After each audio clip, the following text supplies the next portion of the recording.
Greetings, it's Uncle Odd. How are you? You can call me Uncle Vigilante on this channel, though. How are you? Many of you already know me. Some of you don't.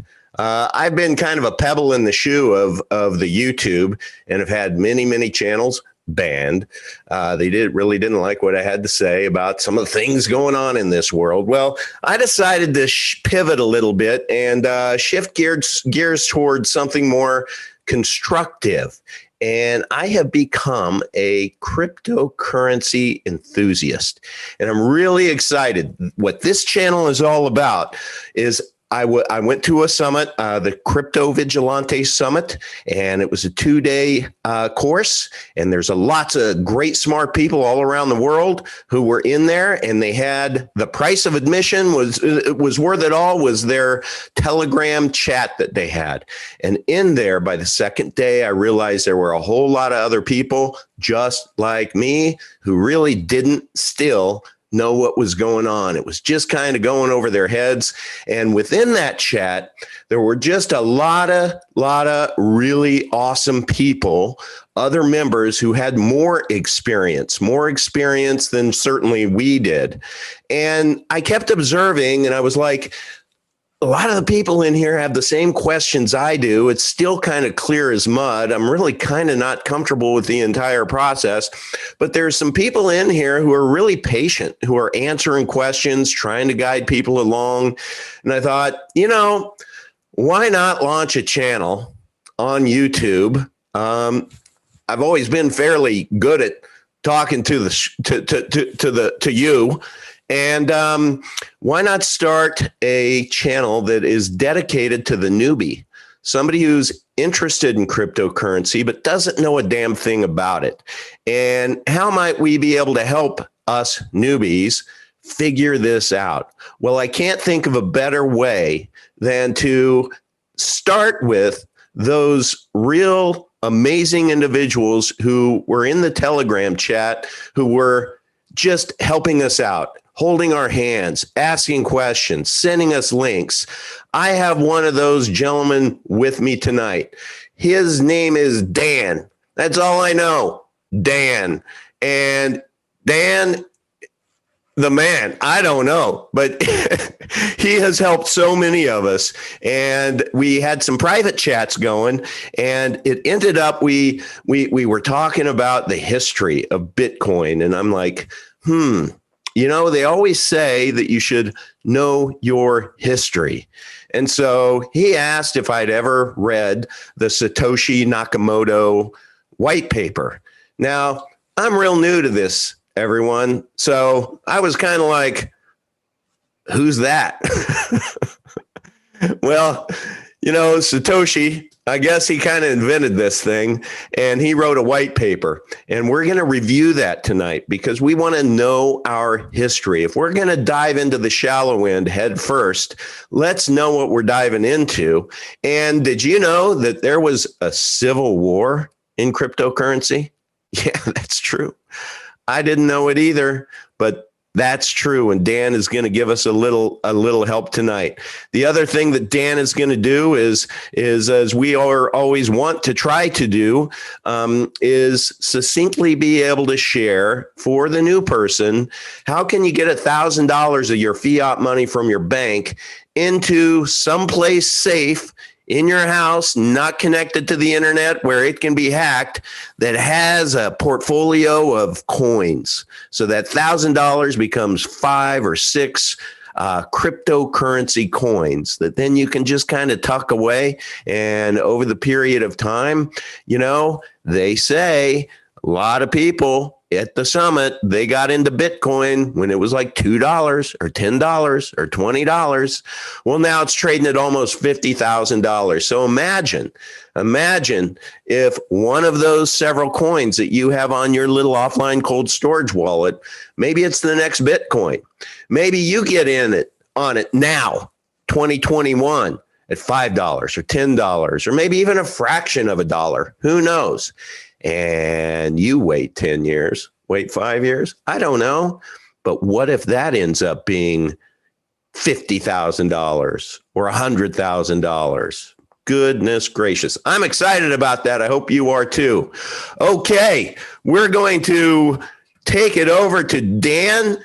Dan, how are you? It's nice to put a face with a name. Yeah, thanks for having me. It's hope we can get through a lot of good stuff tonight. Good. You might talk a little louder, Uncle. I'm an old guy, so I'm a little hard to hear. How's this? Yeah, that's a little better. Thank you very much. Cool. So, first of all, why don't you just give us a little backstory of if you're comfortable, what part of the world do you live in, and at what point in time did you dip your toe in the crypto water? Yeah, so I first got into crypto around 2016. I'd say I decided to move up to New Hampshire, and before I decided to move, I came here to a festival, and it was a libertarian festival, and I'm walking around, and there's people talking about Bitcoin, and somebody comes up to me and starts telling me about it, and convinced me to download a wallet and sent me $5, and I was like, oh, hey, that's pretty cool. So went home and got into the Whitepaper and went down that whole rabbit hole, and then over the next year, well, basically, like, to kind of give a little background, I was at a place in my life where, like, things were already kind of falling apart, and didn't really have a lot left, and so I was looking for a way to just kind of start over. And one of the things that was really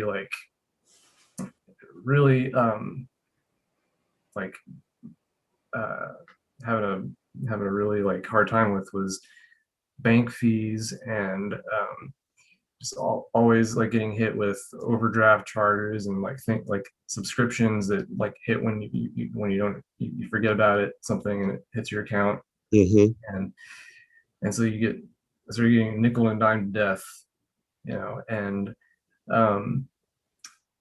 I started figuring out, like, hey, wait a minute, like, I have a certain amount of money in my account, that's supposed to be mine, but then these other businesses can just reach in and grab stuff out of my account whenever they want, and there's nothing I can do about it. Mm-hmm. That's not how money should work, the way I see it. So, Bitcoin was a way for me to be able to have something and say, this is mine, it's no one else's, no one else can take it away from me. And so that's pretty much how I got into it, and it just, as time went on, I was just figuring out ways to be able to use it the way it's supposed to be used, which is as a currency, trade peer to peer.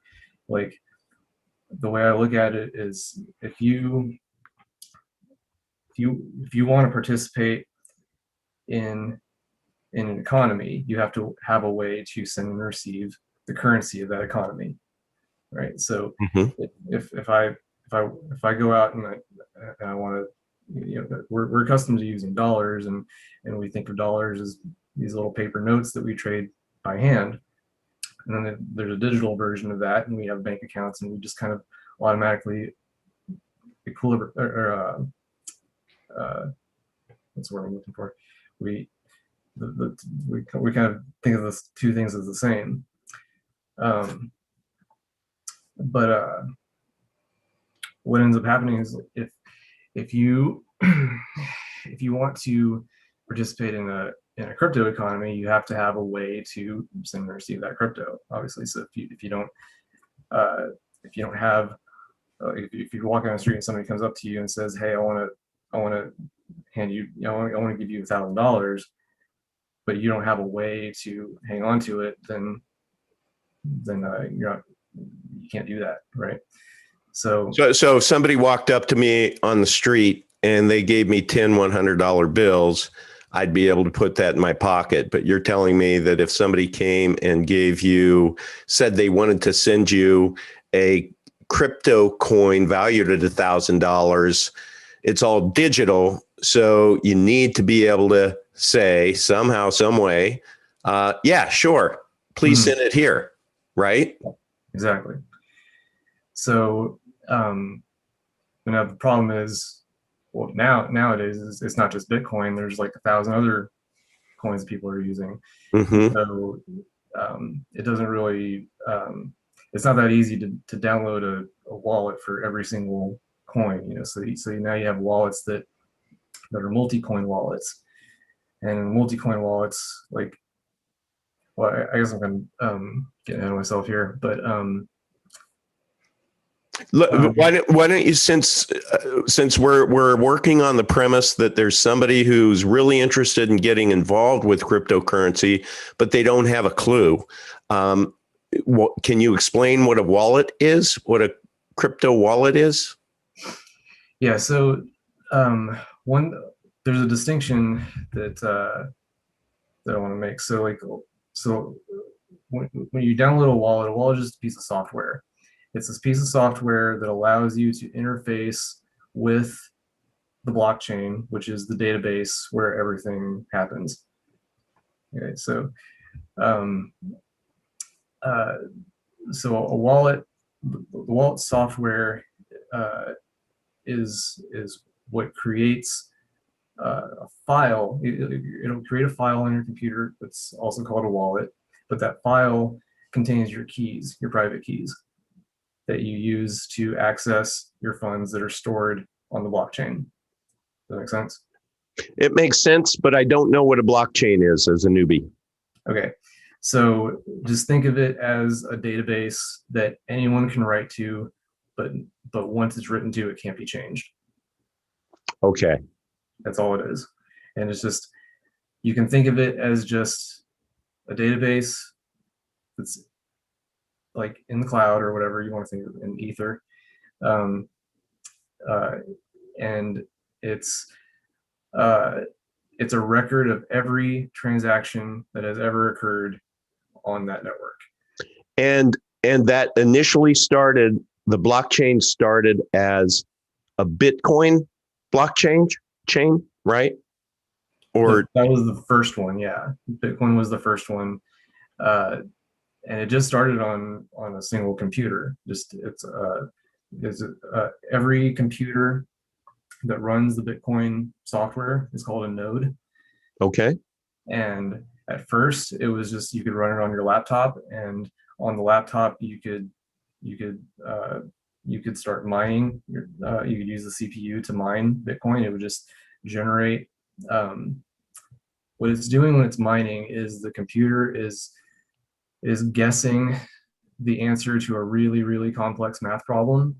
Mm-hmm. It's just doing that trillions of times a second.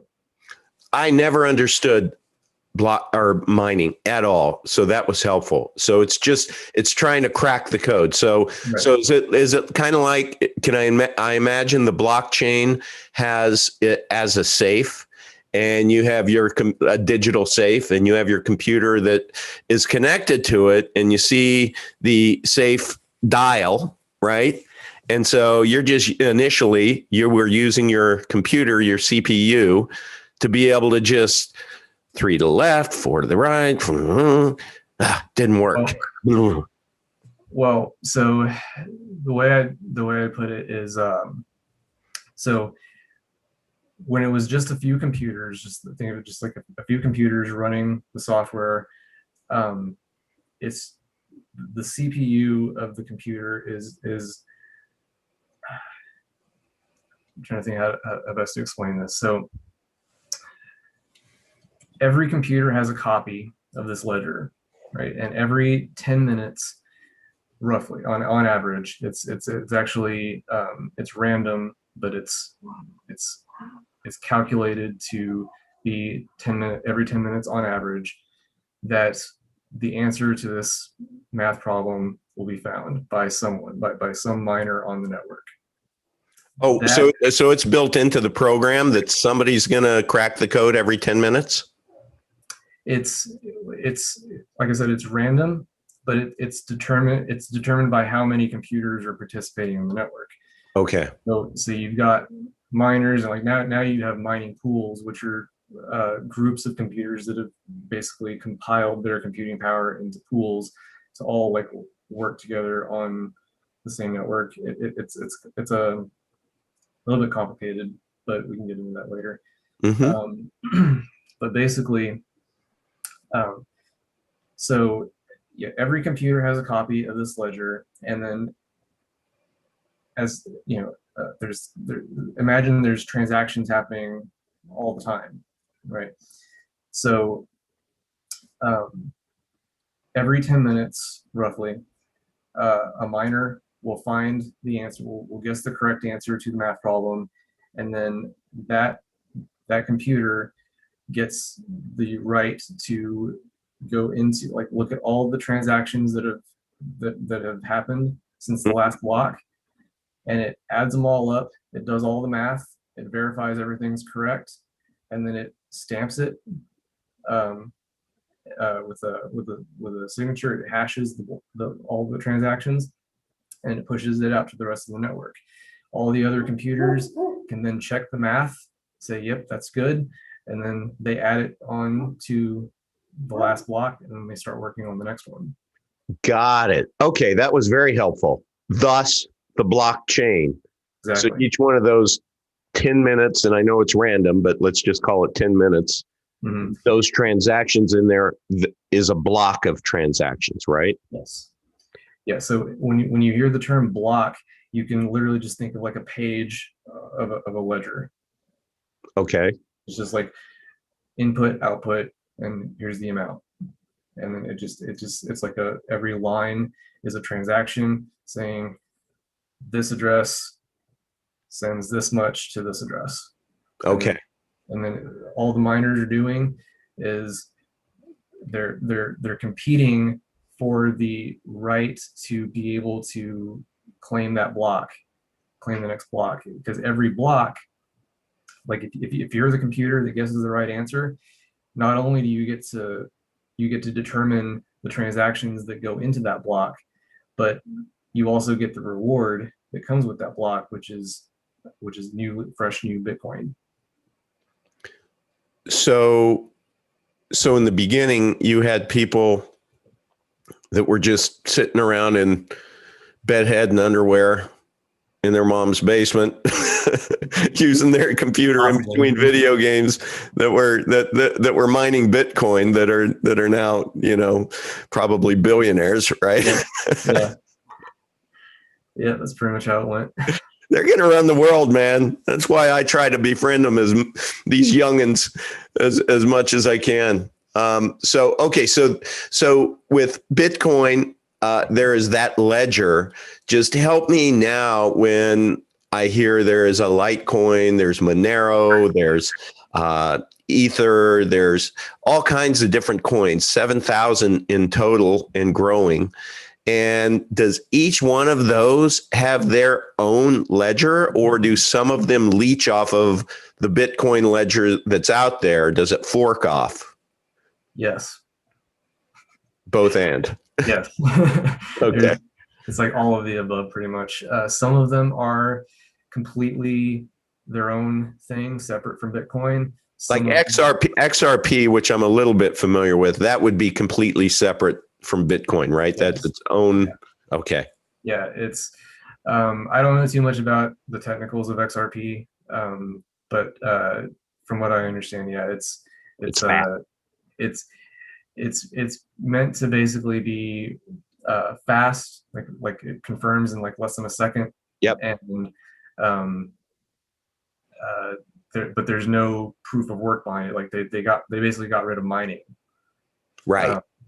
So And that pisses off the Bitcoin, yeah, because not old school, but the guard, right? yeah, because the thing with proof of work was the thing that made that such a big deal is that it means that like everybody's on a level playing field.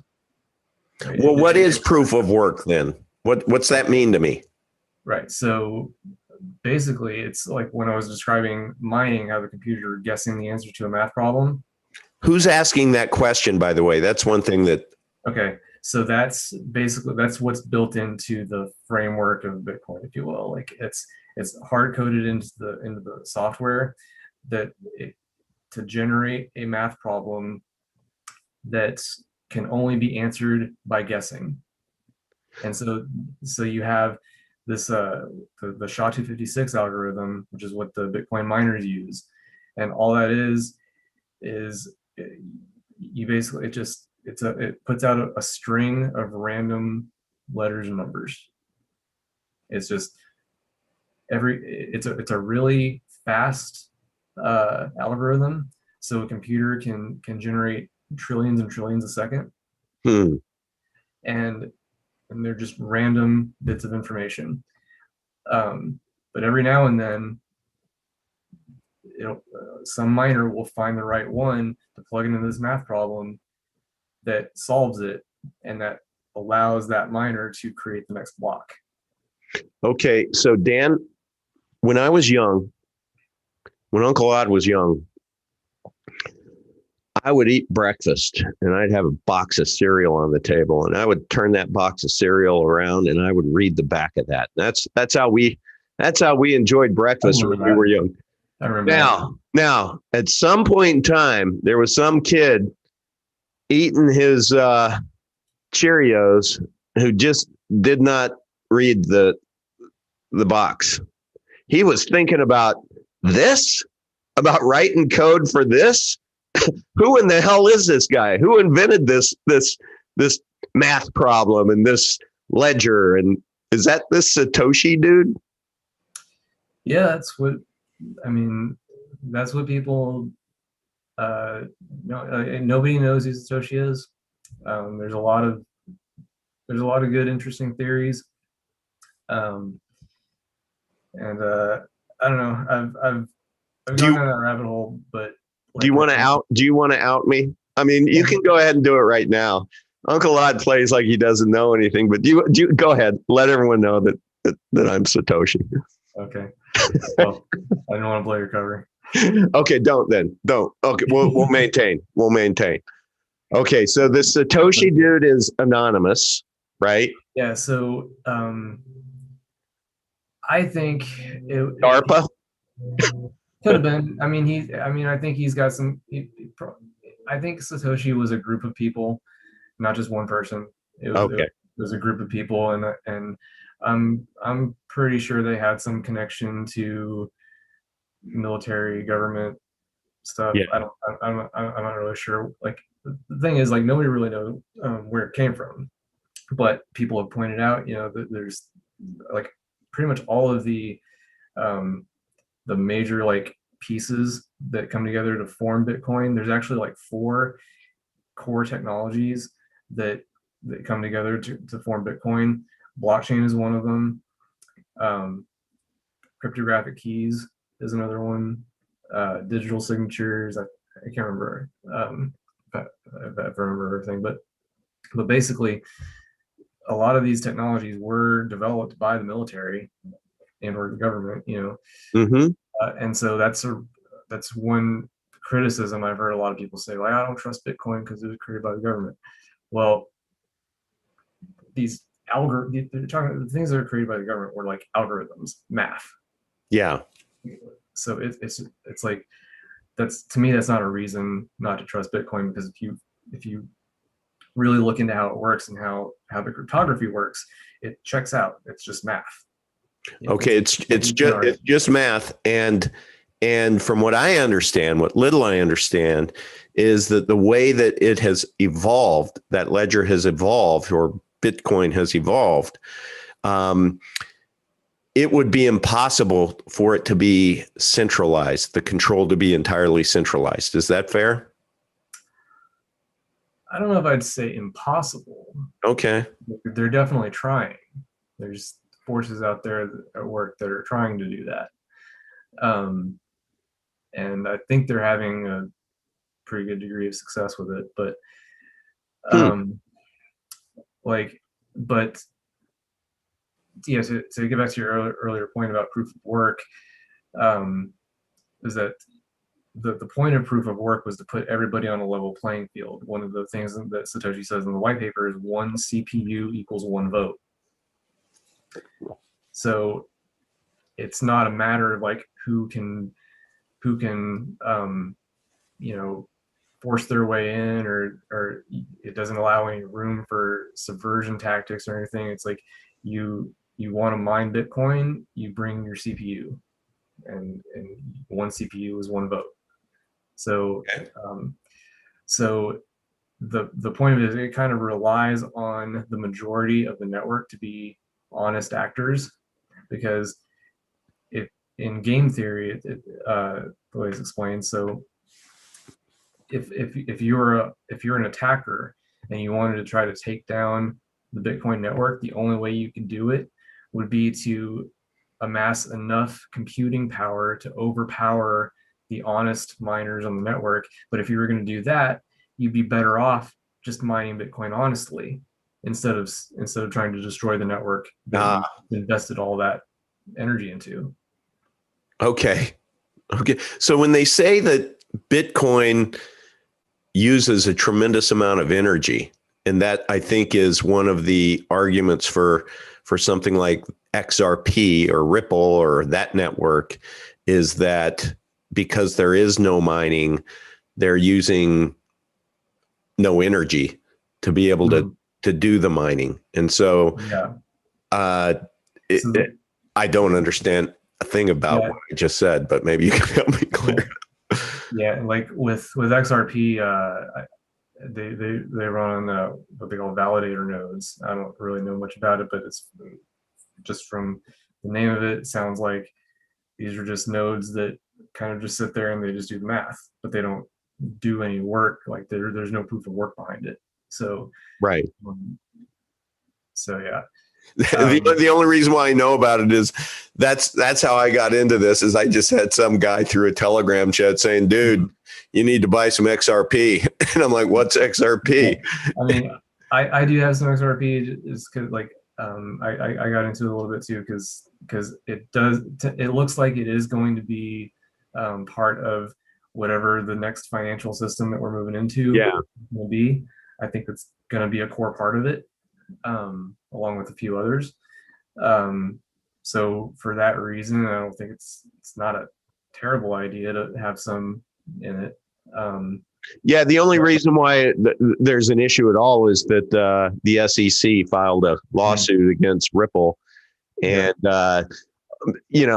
Ripple's not going away. And so I think it was like trading at $4 and it went down to 20 cents or 7. Yeah, it's like that. What's going to come of that probably is just they're going to pay a fine, and then and then it's going to shoot right back up. You can buy it now. I mean, I got in at 28 cents, I think, and it's around, and it got up to 62 recently, like last week.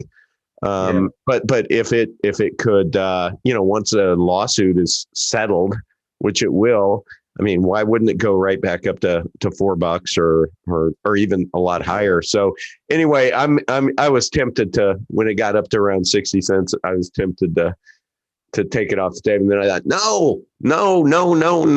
Why invite, in my situation, because of KYC, know your customer, where I bought it, they know who I am. If I sold it now, it'd just be reported as a taxable event. And I'd rather just wait. So who knows? That's one thing that everybody should hear me now. While we never give financial advice, because that would be very unwise, I can say with great passion that 3 out of 4 people who subscribe to this channel make up 75% of the people guaranteed to become smarter, prettier, more handsome, and way more popular. That I can guarantee you, simply for becoming an Uncle Vigilante aficionado. How cool is that? Okay, now that we got the disclaimer out of the way, don't buy Monero. It's an inside joke for lots of people in the crypto vigilante chat. All right, so I derailed us. Do we want to talk about this white paper? Sure. Back to know thy history. You know, it's kind of like they say, you know, if God wrote a book, we should probably read it. So if somebody wrote a white paper on this phenomena, you know, called Bitcoin, we should probably read it. It's 9 pages. You can share screen, I think, if you want to go to it. And if everybody wants to, you can go to bitcoin.com/Bitcoin PDF. And there it is. This is what started it all, everyone. Let's do it. Yeah, you wanna start us off? Oh no, it's I know nothing about this. So why don't you walk us through this? What is it? What do we have in front of us here? Okay, well, I mean, so this is what Bitcoin was originally supposed to be.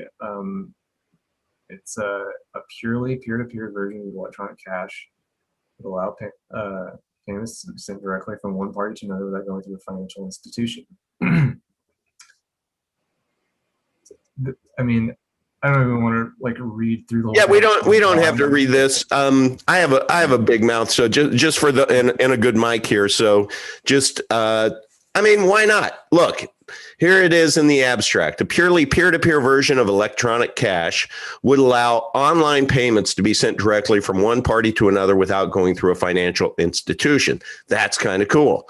Digital signatures provide part of the solution, but the main benefits are lost if a trusted third party is still required to prevent double spending.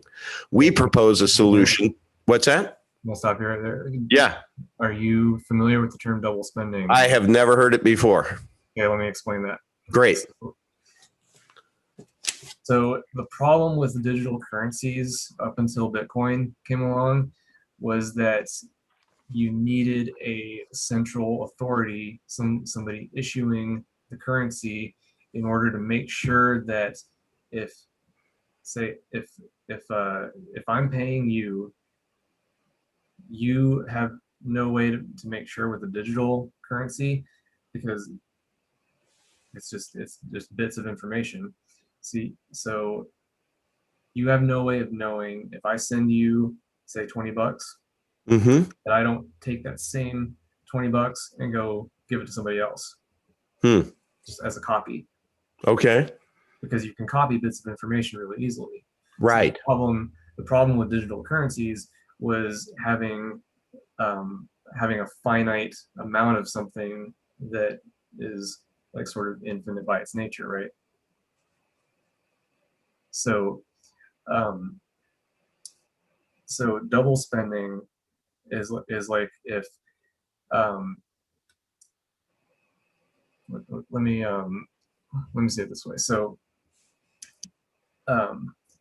yeah, so imagine you own a store, and I come in and I try to buy something, and I come to the register, and I pay for the item, and I walk away. Then I go and send that same $20. Like if you find out that the money I gave you was counterfeit, and I go and I give another copy of that same $20 to somebody else, it destroys the value of that purchase. Would you agree? Yeah. So you're basically saying that The thing about electronic cash is that digital files are easy to copy. And if you send me like a MP3 or a JPEG online, you still keep the original file. And clearly that's incompatible with a store of financial value, right? If you keep duplicating it, it becomes worthless. So is that double spending? Yeah, that's kind of the same thing. It's the same idea. So the reason that digital currencies couldn't work before Bitcoin came along is because you needed a central authority, someone to sit in the middle, Mm-hmm. gives into later on So here. someone like PayPal or Visa, you need them to be able to say, "Yep, we took $10 out of his account and we just put it in yours, and we're the referee," right? See, yeah. So let me go into this part. So this is another thing. We define an electronic coin as a chain of digital signatures. Okay. So the coin, so to speak, is really just a chain of custody. So if you have a Bitcoin in your wallet at an address, you can go on to what's called a block explorer, which is it's a websites that are set up to allow you to browse through the blockchain, look at transactions and look at all the addresses and look at everything that's contained in it. And if you have some Bitcoin sitting on an address, no matter where it is, you can trace that Bitcoin all the way back to its very beginning when it was first mined. You can see everywhere that Bitcoin has been throughout its entire. So I heard one analogy in the conference. Imagine a printing press that prints $100 bill, and it was printed 3 years ago, and it's been in circulation ever since.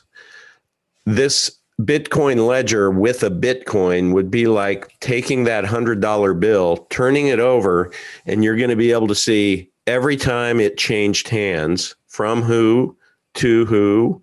Let's just say we kept it at $100. And ultimately you'd be able to, or the authorities may take a look at that dollar bill and say, you know what, that went through a Colombian drug lord. And at that point in time, that became a nefarious $10 bill. So kind of the thought is, with Bitcoin, one of the concerns is if I have a Bitcoin as a newbie in my wallet and somehow the FBI designated that Bitcoin to be dirty because of some nefarious dealings a year and a half ago on the ledger, could they actually give me a Heisman on that Bitcoin? Could they freeze it? Is that a concern? Freeze it? No.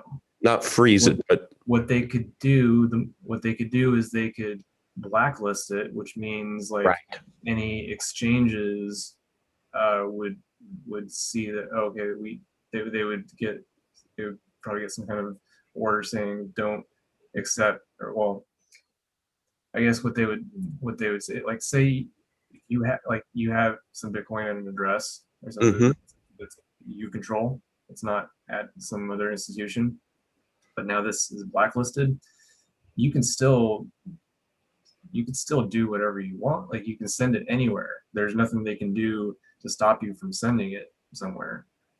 But if it ends up going to if you send it somewhere where you convert it to fiat, where they can trace it back to you, or I mean, I don't know. It's I don't know. Can you repeat the question again? Well, basically, I'm just picking up some pieces that I've learned along the way that kind of why wouldn't Bitcoin be adopted just in mass? And one of the things that I have heard is that, well, how do you know you won't get a coin that will be blacklisted? And really, this was from the summit, which was talking about the benefit of private coins. So that's kind of where that reared its head. But I think for the purpose of this discussion, we don't need to muddy the waters to talk about private coins. But everyone needs to know that that Bitcoin that you have, you can see exactly where it changed hands, what it was spent on. So let's be clear about something. Okay. The information that is public about the transactions. Why don't we actually go to a block explorer?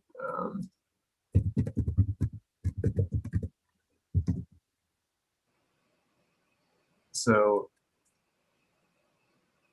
this is a standard block explorer, and you can you can type in an address, you could type in a transaction ID.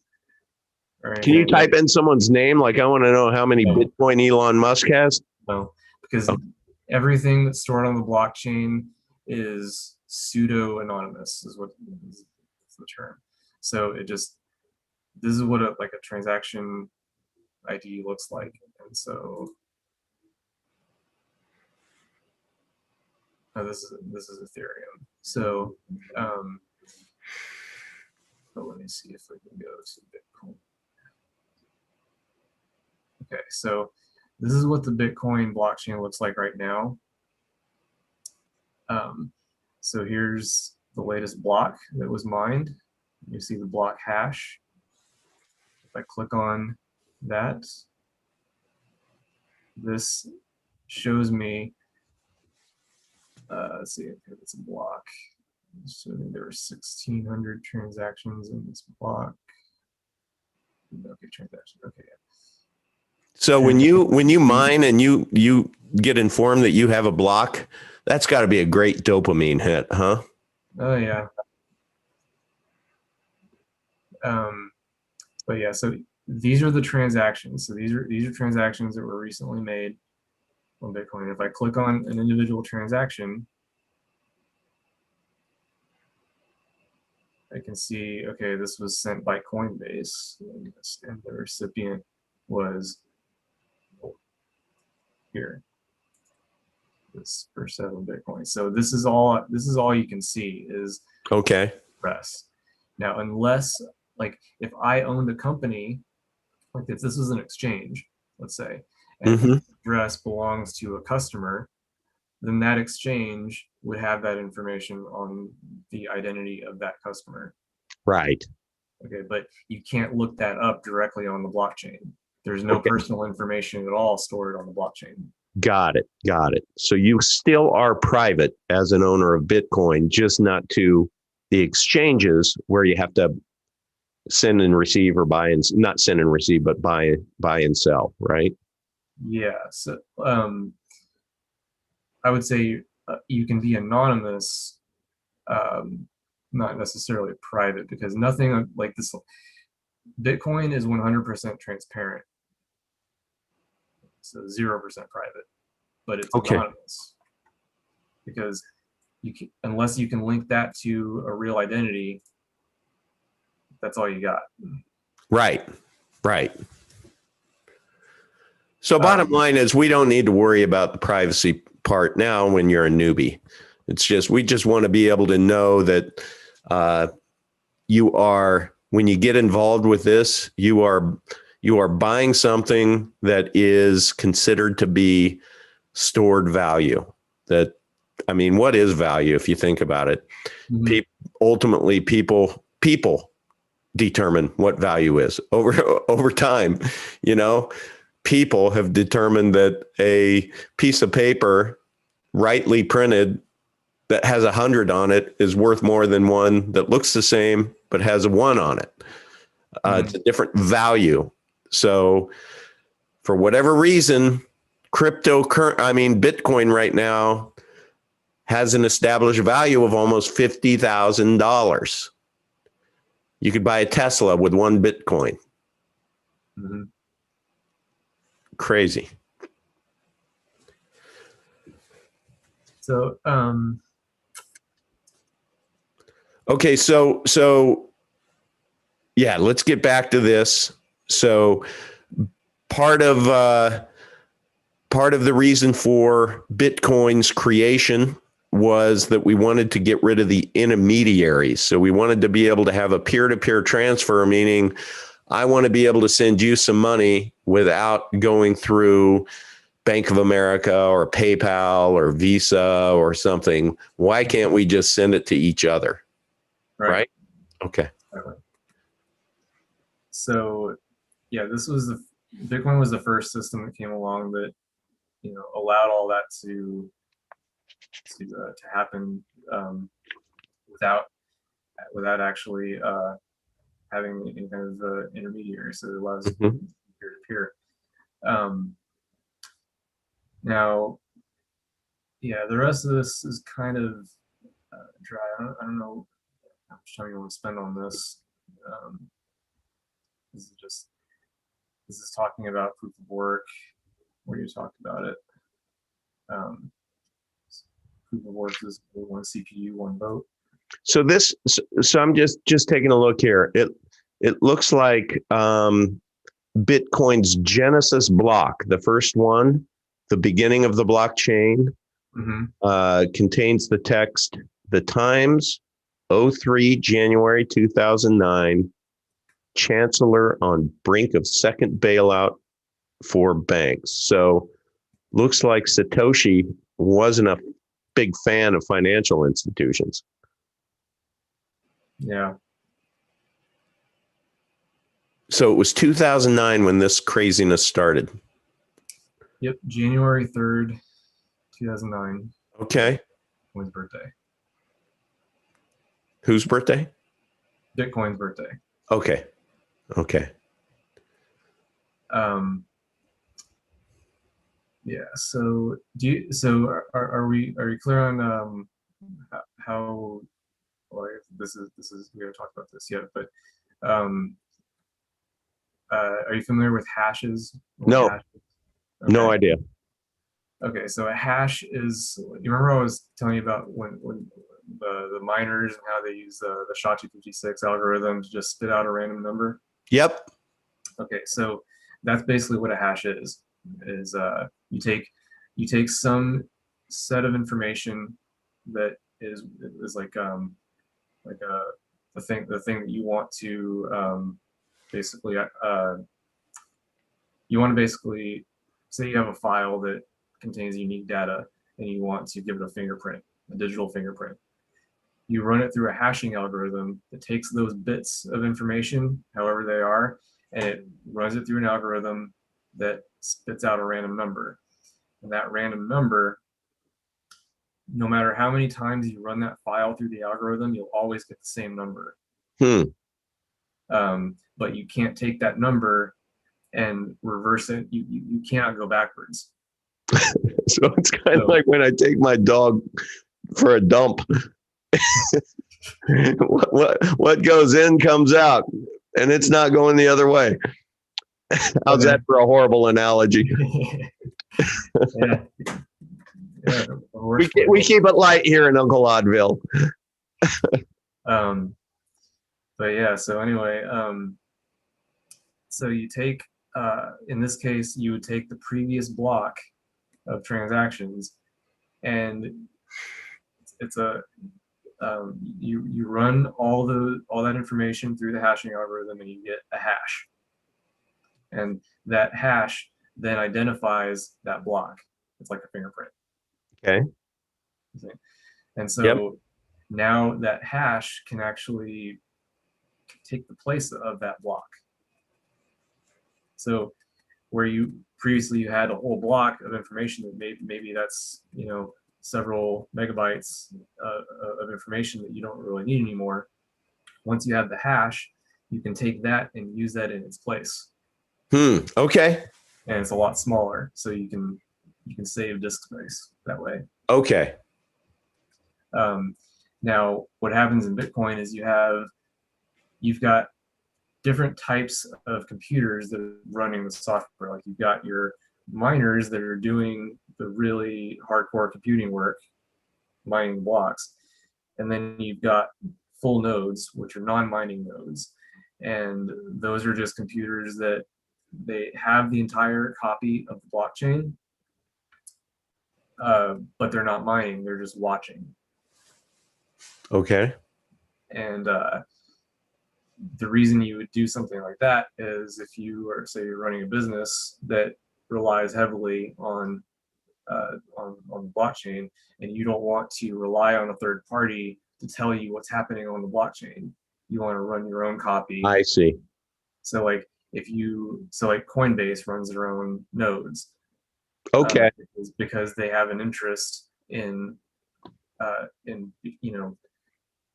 have an interest in what's going on the network, obviously. So they want to be the Independent. right. They want to be able. The way I kind of think of it is like, imagine like a football game, football stadium. You've got the players on the field; those are like the miners, and then you've got the people in the stands, the spectators, which are the full nodes. Mm. And then you've got the people watching at home, which is anybody who just has a wallet on their phone and just uses. Oh, I like that. I like that. Okay. Uncle Odd's a football guy. Yeah, sure. I live in Tampa, Florida. Sure, we just won the Super Bowl. If you want to talk about that, we can talk about that for the next hour. So, Satoshi conceived of a coin. That's one thing that's kind of elusive. Is that just a record of ownership history or something? The coin? Yeah, pretty much, yeah. That's the point, is that if I send you some Bitcoin, you could then click on that transaction and you trace that all the way back to where it was originally mined. Right. And then when I get that, I'm attaching my address to the end of that. So the very last ending address owns that coin. Is that fair? Yes. So what happens when some douchebag comes in and hacks my coin? They just add their own little. Well, in order to do that, they would have to have your private key.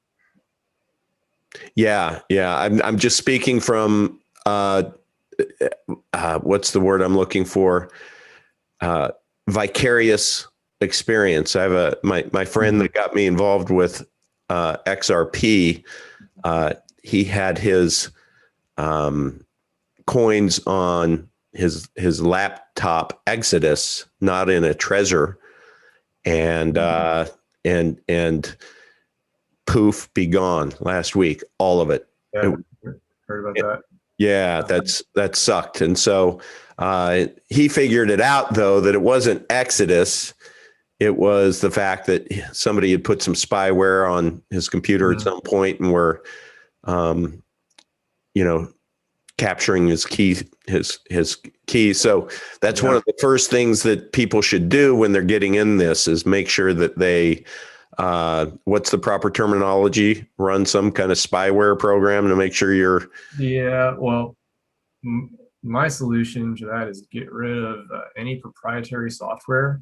Like, I run Linux on everything. See, but none of us newbies know what Linux is. So maybe now's the time to get into that. We're looking into that because I don't know. Do you really trust any software that Bill Gates put out? No. Yeah, exactly. But yeah, if you are running Windows or whatever, you're probably okay. But here's the one. Here, I'll give you a tip. So what you can do. So I watched your older your other episodes where you you have your fireproof bag and everything. Yep. So right here, baby. So I'm gonna tell you, I'm gonna give you an alternative method. Okay. That is all you really need is something like this thumb drive. It's a little USB thumb drive. Okay. And you download an operating system called Tails. TAILS. Exactly. It stands for the Amnesic Incognito Live System.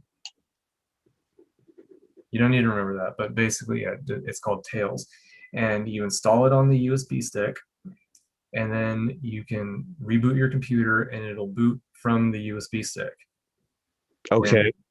and it'll boot it into its own self-contained Linux operating system, and you're completely private in there. It's everything is secure. It'll only connect you through Tor to the internet, and So I could go in on my PC and I could search for Tails and download or do it because I don't even know what Linux is necessarily. Is that a computer? Is that software? I've just always either been a PC guy or a Mac guy. So, yeah. Well, it's another like, so you if you're running a computer with Windows or Mac on it, that's your operating system. Okay. And so Linux is just another operating system. So you can have Linux live on your Mac or PC operating system, or with Mac, I'm not so sure. I've never dealt with Macs too much, so I don't know a lot about it. But I think you can run Linux on most Macs. But if you're running Windows, then you can run Linux. And actually, yeah, I think even if it's a Mac, you can still boot your computer from one of these thumb drives with Tails on it. Okay, so what I need to do is I need to just go to is it tails.com? Where would I download this? I think it has its own URL. You just Google it. Well, I want to make sure because there's so many scams out there and you're dealing with. Okay, well, let me see. I'll pull it up here. Okay.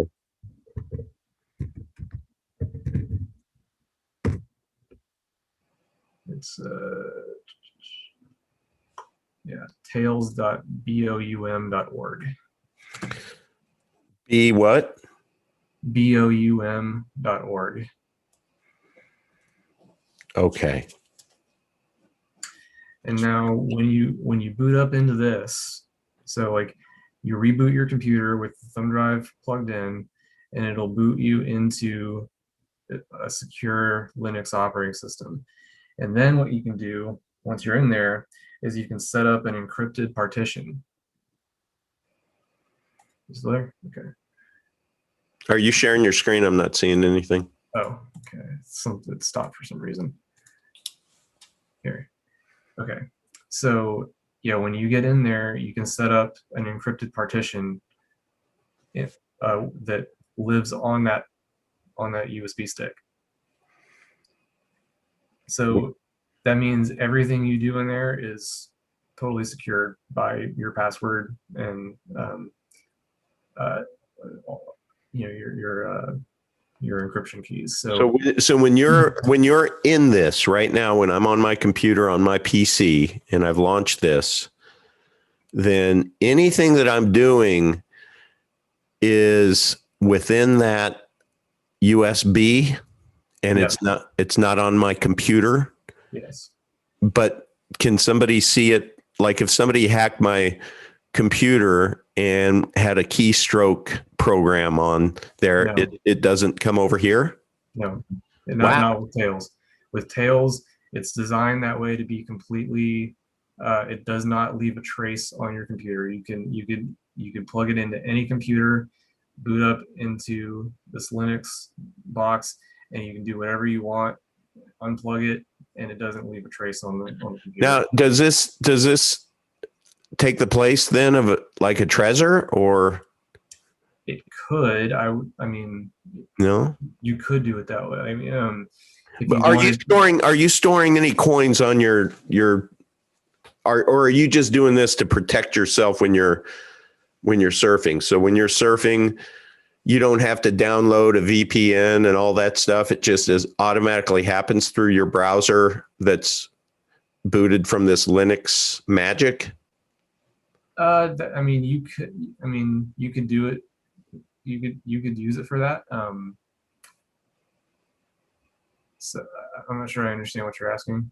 I guess I'm wondering what are you using this for? So I'm in here. Is this just to interact with the Can I interact with the internet here? Yes, you can get on the internet, but all of your interactivity goes through Tor. So that means your What is IP address. Tor? I don't even know what Tor is. Tor it stands for the Onion Router, and it's a it's a different kind of internet infrastructure where basically, whereas normally you like when you go to a website, that website can see your IP address and it can Mm-hmm. see everything about feeds Mm-hmm. and keeping track of that and having that on a physical thing that someone Yeah. could potentially if someone got a hold of it, they could look at it and they'd have everything. So to prevent that, you can have it all on an encrypted thumb drive and just have all your seeds there in your encrypted thumb drive. But if you get hit by a bus tomorrow, mom comes in and she sees a thumb drive there. Let's say it's worth $1 million because it has all of your keywords and everything. Yeah, you'd have to figure out a different solution for that. Okay. See, I'm talking to my peers here where we're getting a little older, so we think about things like heart attacks, get hit by a bus, things like that. You kind of want your kids to know what to do, how to do it. Okay, that was awesome because tails.boum.org, everyone should become familiar with that. Sounds to me, right? Yeah, wouldn't be a bad step to take. And so you're saying within that there's like a word processor or something where you can create. It comes with its own suite of tools and stuff. It's you can play around with it and explore if you like it. But yeah, you can you have like your notepad and it actually it comes with a pretty good password manager database. Like you can create a database file and then you can just literally create folders and create little entries and put all your secure notes in there.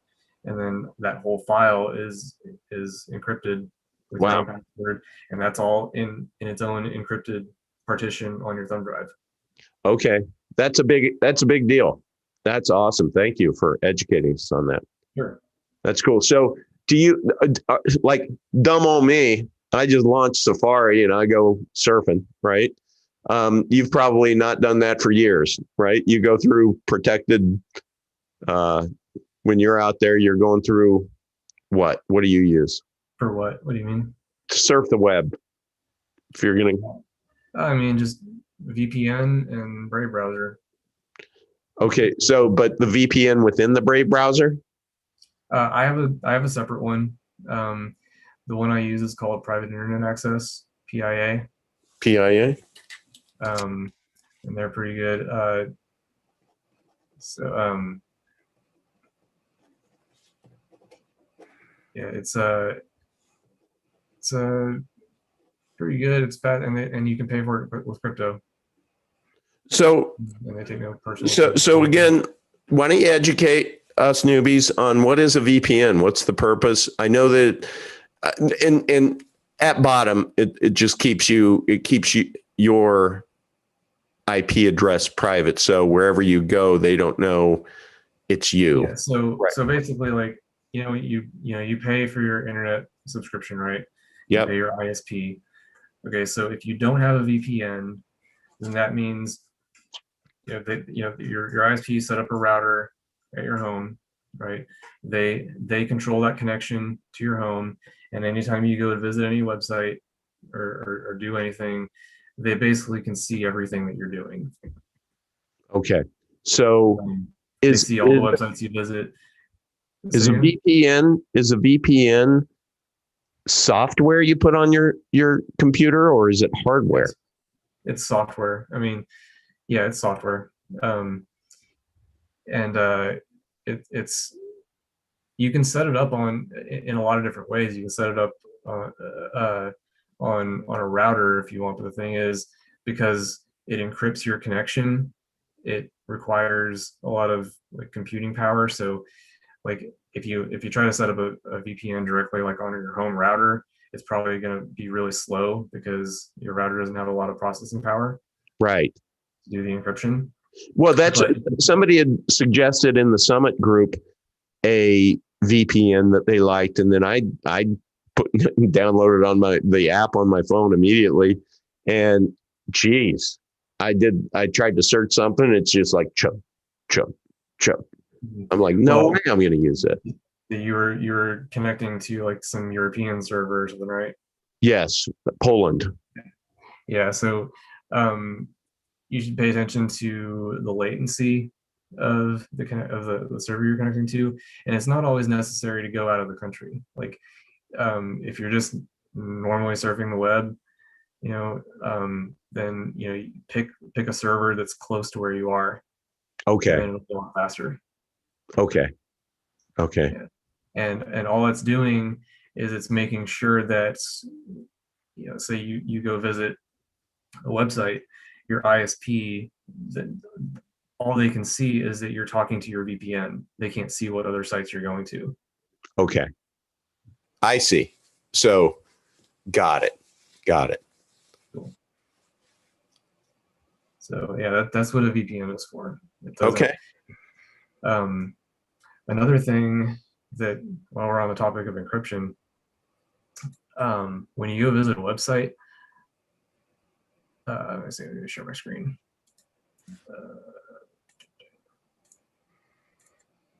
So like, visit a website, look up here and look and see where it says HTTPS. Yep. Okay. If you don't see the S there, or if it says not secure, then that means that the connection between your computer and the website is not encrypted. Okay. And that means that if there's any other computers in the middle, like say, you can, there's a thing called a man in the middle attack, where someone could theoretically set up a computer and accept your connections and forward them to where they're supposed to go, but they're reading everything that you're doing. Oh, wow. Okay. So don't ever put in a password or anything on a site that does not have this. That's great. That's great. Okay. Very important. Worth the price of admission right there. Because, people pay a lot to watch the Uncle Odd Show. I'm going to have to get used to saying the Uncle Vigilante Show. Okay, cool. But yeah, so what, when we get back to crypto, is there anything else you wanted to? No, back to crypto. Absolutely. Yeah. So what other questions you have that we want to talk about? I'm just trying to, so with the Satoshi paper, I think we got through the transactions. There's timestamp server, proof of work. I'm just trying to think if anybody's really even interested in this. Let's just say that people need to go and download this and read it. And there's also, when you search for it, you will get another paper that says Satoshi paper explained. That's the one that I printed out. So it kind of has, I went in and where I changed the color to where they were just kind of explaining it. So that's helpful. So, but what we should know is that, you should know what the genesis of this technology was in this project, because it's it's here to stay. It's here to stay. It's very cool. So, all right, let's talk real quickly.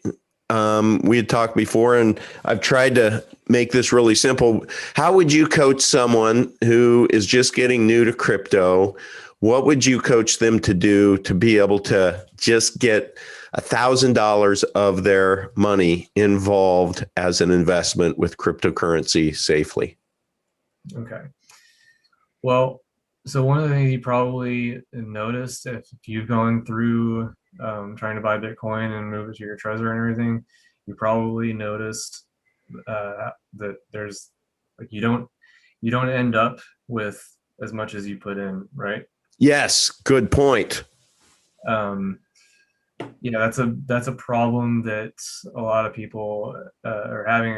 I think it's because people are being driven towards these exchanges and institutions that are set up to be like gatekeepers. You say, okay, you got to connect your bank account and then jump through all these hoops and go through KYC and do all this stuff just to try to get a little bit of Bitcoin. But that's not, in my opinion, that's not the right way to get Bitcoin. Okay, Um, talk to me. so, like the way I've pretty much always done it is, remember, like I was talking about, um, just well, like just trading peer to peer. You know, Yeah. if you have something to sell, you know, if you would sell something for dollars, just try selling it for Bitcoin. Um, and like look for people that already have Bitcoin and try to buy directly from them. There's um, I can show you here I can show you another site. This is called local.bitcoin.com. Um, this is a peer-to-peer trading platform that is for Bitcoin Cash. Um, now, you want me to get into the difference between Bitcoin and Bitcoin Cash? Please, is that the Civil War that happened? Yeah, that's part of it. Okay, so all right, let's come back to this in a minute. But basically, um, what it's all started was um, initially in the very early days of Bitcoin. Mm-hmm. Um, Satoshi, this is when Satoshi was still around and he was participating in the forums. He pointed out a problem, a potential problem. It hadn't ever happened, but he's like, theoretically,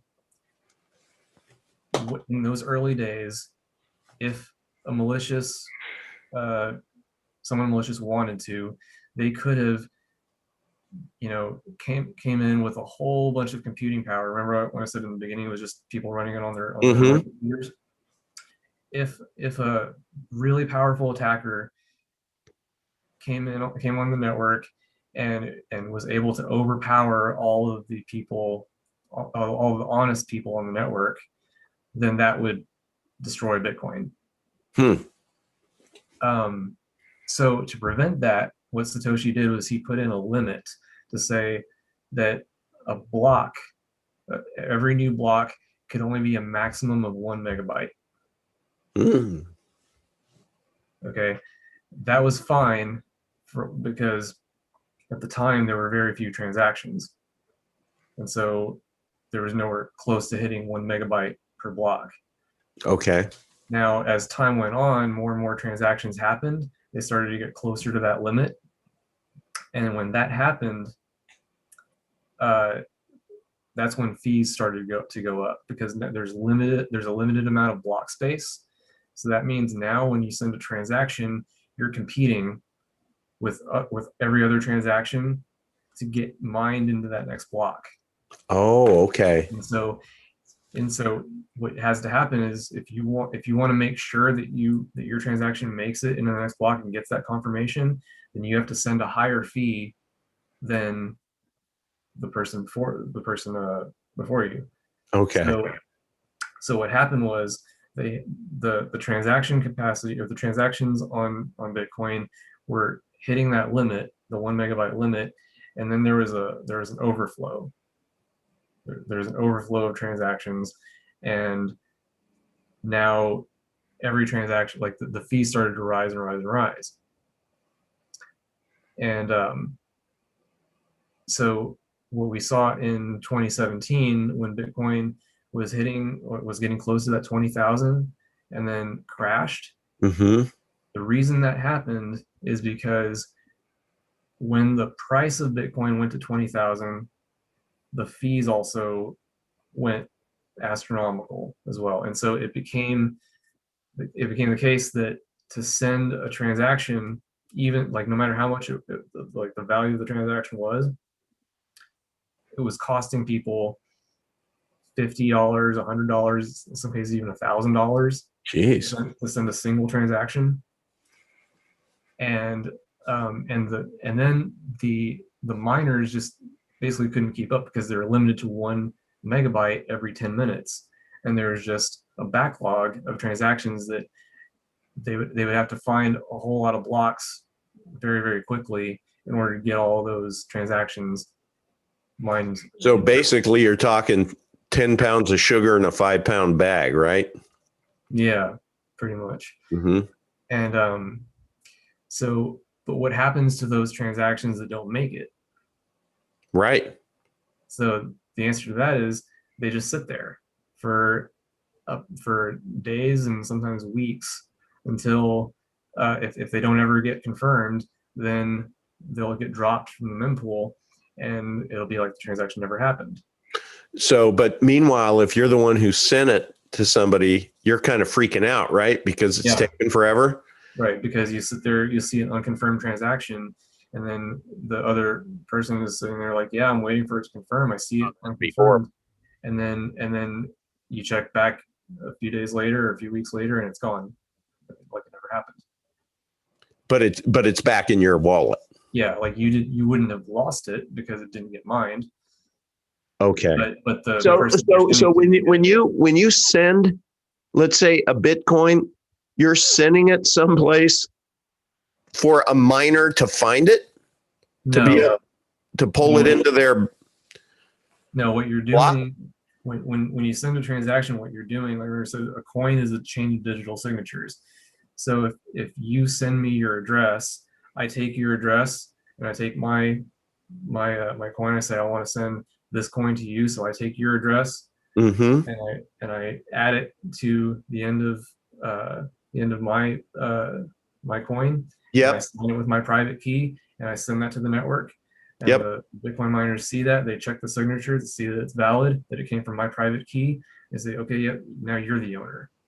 Got it. And now the next time that coin gets spent, the signature has to come from your key. Okay. So that's how that works. As the new owner, it has to come from your key. Yeah. Okay. Okay, that's helpful.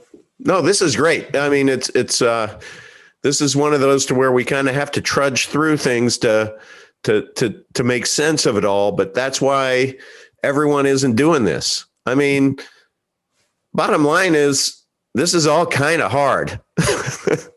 Yeah, it's definitely a steep learning curve. If it was easy, then that's ultimately when they make it so easy, that will be because what I call them the Druid Babylonian bastards, the people in charge of the show out there. Once it becomes easy to the point to where it's kind of foolproof, that means somebody is standing in between the transactions. Somehow, some way, they're skimming off the top. Yeah. Yeah, and so getting back to like the Bitcoin Cash thing. So in August 2017, that was when Bitcoin Cash first forked from Bitcoin. And the reason for that. Say that again. Back the bus up. Say that one more time. I was just reading a comment in the chat and I missed that. Yeah, so my bad. When August 1st, 2017 was when Bitcoin Cash forked from Bitcoin. What is Bitcoin Cash? So, like I was saying, that 1 megabyte limit that I was telling you about. Yeah. So the debate in the Civil War was about that limit, because you had people saying, okay, it's time to increase this limit. People weren't saying remove it or anything, but incrementally you could move it up. Say, okay, move it to 2 megabytes, and then 8 megabytes, and then 16 megabytes, and so on. But for whatever reason, the people that were in charge of the Bitcoin Core software refused to do it. Okay. And you had this is when we saw the censorship really start getting out of control in the Bitcoin forums. They were like, there was an obvious element of something came in and kind of took over and was not allowing discussion or arguments to take place about increasing the block size. Wow. Okay. So it's And kind of like somebody right now going onto YouTube and talking about how things that we're experiencing now, something just doesn't seem right. And all of a sudden their channels get crushed and canceled and poof, be gone. yeah, there was a lot of that, and And that even in Bitcoin. happened, yeah, and so there was a lot of that going on, and so you had like on Reddit and Twitter and wherever else you had basically what looked like people saying, yeah, we can't increase the block size from 1 megabyte because the excuse is that if we do that, then the average person won't be able to run a node. Okay. And, but if you think about that for a second, why would the average person want to run a node? Like it was Are you like talking about the people watching the Super Bowl from home or the people right. in the stands? They're basically, the argument that they were trying to put forward was that like the people watching at home, Okay. they can't all go to the game. Okay. You can't, if we increase if we increase the limit, then the technical argument was that by increasing the block sizes, that there wouldn't be enough bandwidth to share those large blocks across the entire network. I see. Okay. Okay. But if you scrutinize that argument and factor in Moore's law, which is the technology increases Yep. exponentially, well, there was never any risk of a bottleneck there. So they Right. just totally made that up. Okay. Yep. But anyway, so there was a faction within Bitcoin that said we need to raise this block size limit, and at the time, there was just an iron fist on the Bitcoin core developers, which still exists, frankly, Mm-hmm. that they would not allow such a thing to happen. And so on August 1st, 2017 was when Bitcoin Cash split from Bitcoin. Okay. So when you say Bitcoin Cash, you're saying basically a bunch of, let's just call them programmer dudes teaming up together saying, no, these folks over here, these monarchs are screwing with, our future here. And we have 10 pounds of sugar in a 5-pound bag, and they're not allowing us to do anything with that. And that's going to kind of like destroy, our whole ecosystem. So screw them. We're going to take that extra 5 pounds of sugar and we're going to split off and we're going to put it on this on-ramp over here. Or this, I don't know. I have to think in analogies or I just can't connect the dots. Pretty much is because the ethos of Bitcoin is it's permissionless. Meaning you don't need to ask permission to get approval from anybody to do anything. Right. So that was how Bitcoin Cash started. Was they said, okay, well, we're going to increase the block size limit. At first, they went to 8 megabytes, and now it's at 32 megabytes. Okay, so Bitcoin Cash is a fork off of Bitcoin. So Bitcoin they were stuck on, I'm going to say this with love, stuck on stupid, meaning 1 megabyte. We're not going to move. And so a group of smart people said, okay, fine. We're going to fork right. And anyone who wants to go down this path, we're going to be able to have block sizes instead of 1 megabyte. They're going to be 8 megabyte initially. Right? Exactly. Okay. That then was to declare the fork in the road That fork was called Bitcoin Cash. Correct. Okay, got it. So it's just another ledger. Yep. It processes And more. now, up until August 1st, 2017, they share the same history. Okay. Remember, they forked the blockchain. So Before what date? August 1st, 2017. August 1st, 2017. And where was Bitcoin trading at that time? Was that at the 20,000 mark? Was that the high? No, it was before that. I think at the time it was somewhere around 5,000. Okay. So Um, it hadn't skyrocketed yet. yeah. And the other thing was like the Bitcoin people were trying to say, well, you can't fork because that'll destroy Bitcoin if you Mm-hmm. fork. And anyway, there's a big argument about doing that, but they ended up forking, and then now we've got forks at the wazoo, right? Like it's so each fork becomes another coin. Yeah, pretty much. It basically, a fork is just a change in the code that is incompatible with the previous version. Okay. So basically, they updated the code, and suddenly you have Bitcoin Core or BTC and Bitcoin Cash, and they're running on different sets of rules. Help me with the analogy. I have a deck of cards. Okay. Let's say that there are 52 coins out there, right? Each one different. You have Bitcoin, you have Bitcoin Cash, right? Okay. So they're just different cards in the deck, in the ecosystem, right? Yeah. What would you call the box that holds them all? The ecosystem? Yeah. Yeah.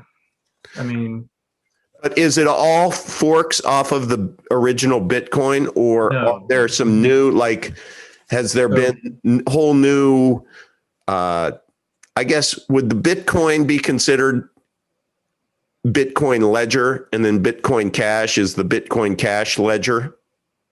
You could say that.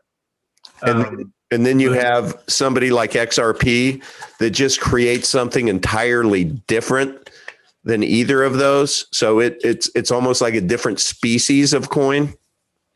Right. Okay. So you've got a few things. So you can have a code fork.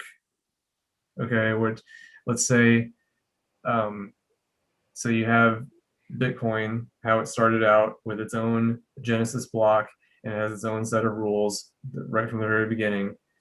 If you take that initial code and just fork it, copy it, and then modify it and launch a new one, that's called a code fork. And that would be something like Litecoin. Okay. Litecoin is a code fork. Then Bitcoin Cash, you had the blockchain actually running for a certain amount of time, and then there came to a point where people decided, well, we want to go different ways. So they did a chain fork. Okay. Where it's the same code base, but now you have two different networks. They've diverged. So they aren't forked. Right. So they're not a, so one thing they're not a suburb of Bitcoin, right? So Litecoin is a suburb of Bitcoin, where Bitcoin Cash is these pioneers just picked up and they went 60 miles inland and they built Orlando. Okay. I'm just trying to keep, it's separate, right? It's not connected to Bitcoin. Yeah. Which one? So Bitcoin Cash. Okay, let's say I'm Tampa, and a suburb of Tampa is, let's call it Brandon, right? So this is all part of the Bitcoin ecosystem, to where Litecoin is like Brandon. It's the same. It's just a different. It's the same code base, right? It's just, you know what? I'm screwing up the analogy. I'm trying too hard. let's forget Uncle Odd ever just went there. But that is my problem. It's my gift and my problem is in business. The way I make a living is, we our company, we buy lots of other companies, and ultimately, I get involved when it comes to taking those companies to market in a different, more meaningful way. And many times that means that I have to take something very complicated and simplify it into a one-page sales document so that it can be communicated and sold easily. So that's what I'm trying to do here for myself. And as I go through this process and I distill it down so that I can understand it, I a lot of times just need to do that visually in my head. That's why I try to reach these analogies, but I give up on this one because I think it was a bad one. So everyone, I apologize. All right. Well, yeah, we can get back on, where were we at? We were at Bitcoin Cash. There was a war. And then before I derailed everything, you had mentioned that Litecoin was a cousin of Bitcoin. Mm-hmm. A code fork. Yeah, code fork. As opposed to a chain fork. Right. So now I get the code fork because you're copying the code and then you're just modifying it, right? Yeah, but I don't get the chain fork. Okay, so are you not copying the code? So like with Bitcoin Cash, okay, so it started out as Bitcoin in 2009, all right, and then the Bitcoin blockchain ran,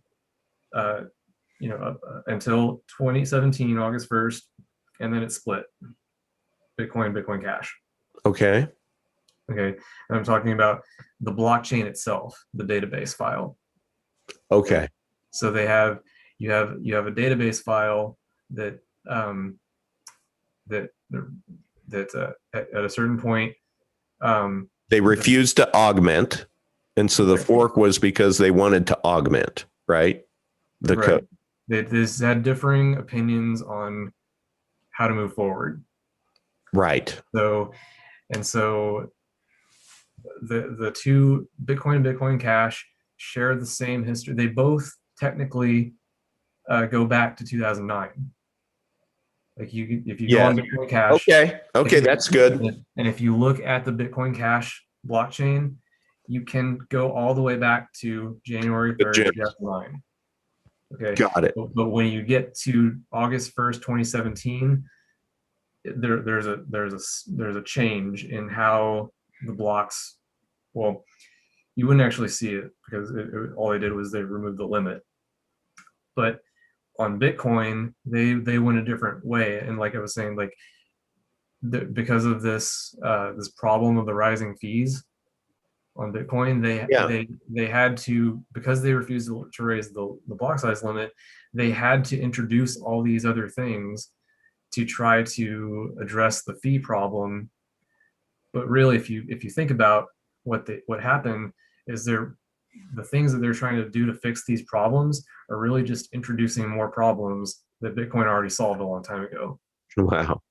It's like they're trying to add in second layer payment networks, and then like SegWit, which is another thing we can talk about, and these other things that they try to sell these ideas as ways to reduce the fees, but were they ever successful? Like, not in my opinion, like I don't think that was ever really their goal. Are we still paying too much in fees then with Bitcoin? Yes, absolutely. And should we be investing instead in Bitcoin Cash? So my personal opinion, not financial advice. Yep. But I would say skip Bitcoin if you're just getting into it. Yeah. Because it's not really worth it. And the way I see it, the way I see things going is that if, like, say you get a bit of Bitcoin into your Trezor wallet. Yep. And 5 years from now, Bitcoin is $1 million, but the block size is still capped at 1 megabyte. how much is the fee going to be to move that Bitcoin out of your Trezor?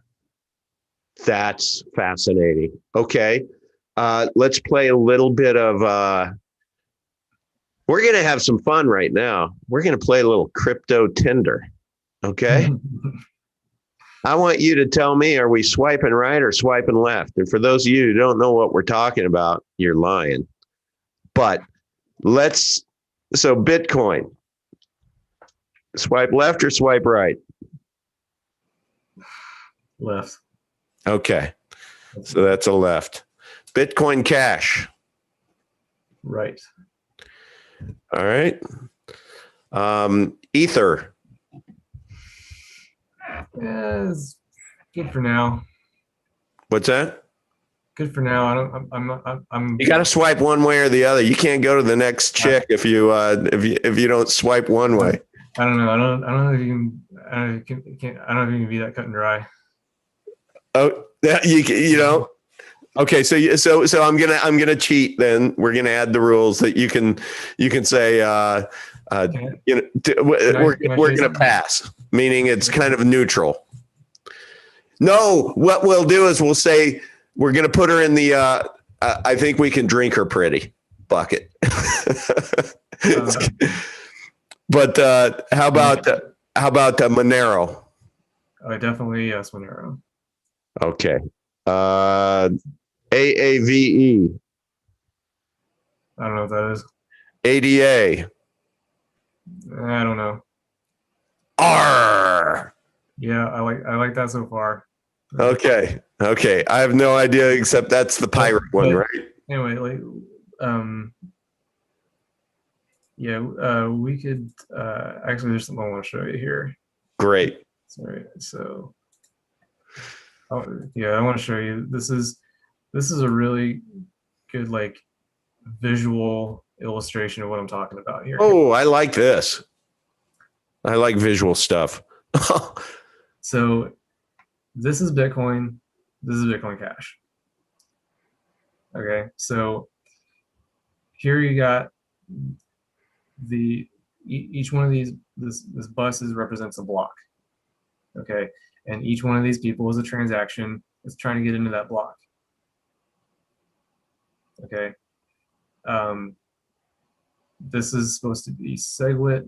This is because to explain what SegWit is really quickly. When in the white paper, Satoshi talks about a coin is a chain of digital signatures. Well, what SegWit does is it takes those digital signatures, like every single one of these transactions here has a signature attached to it.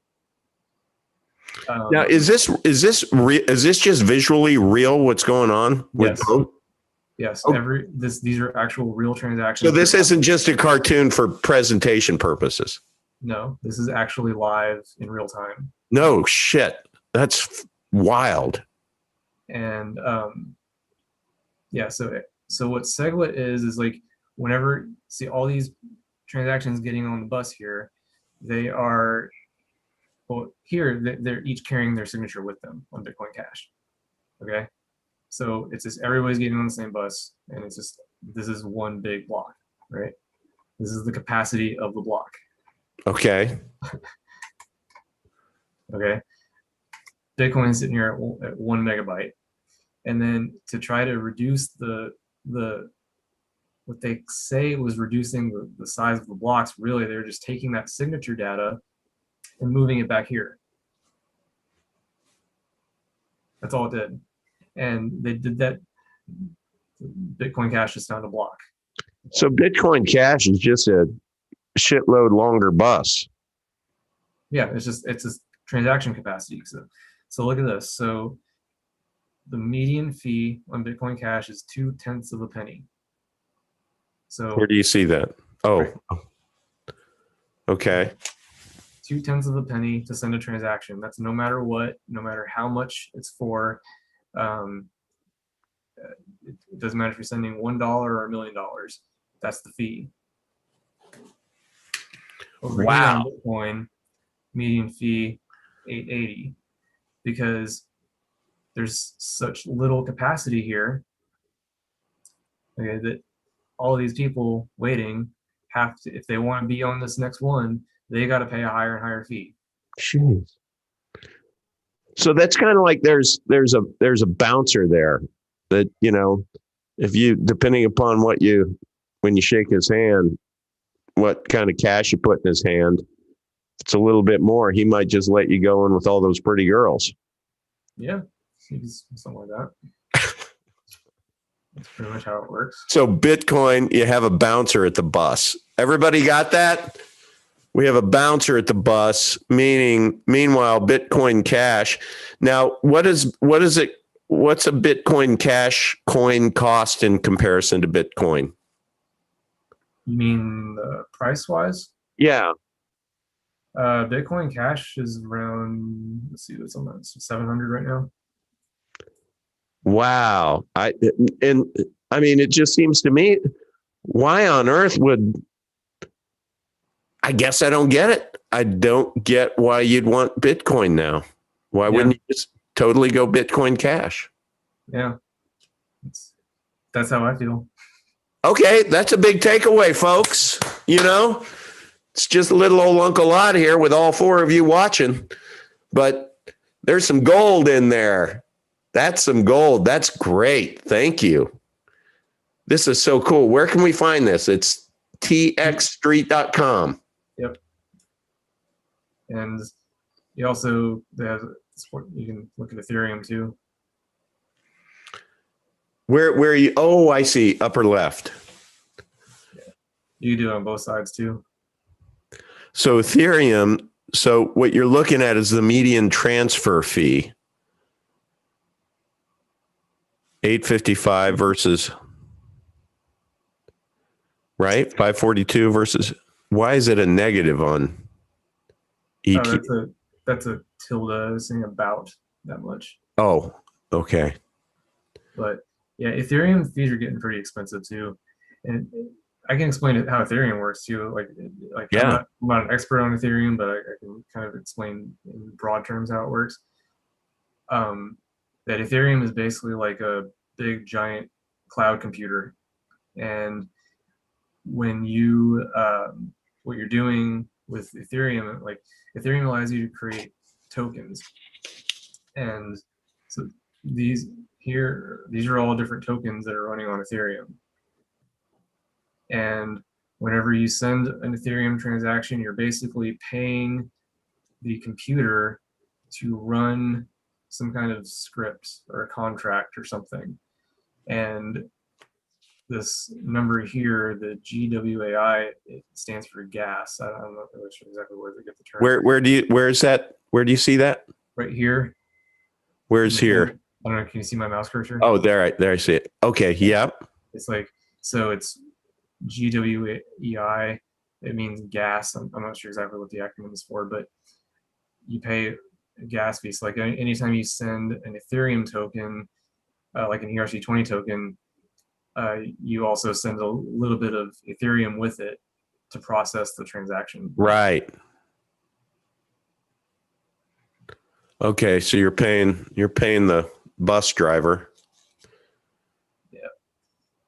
Nothing's free, is it?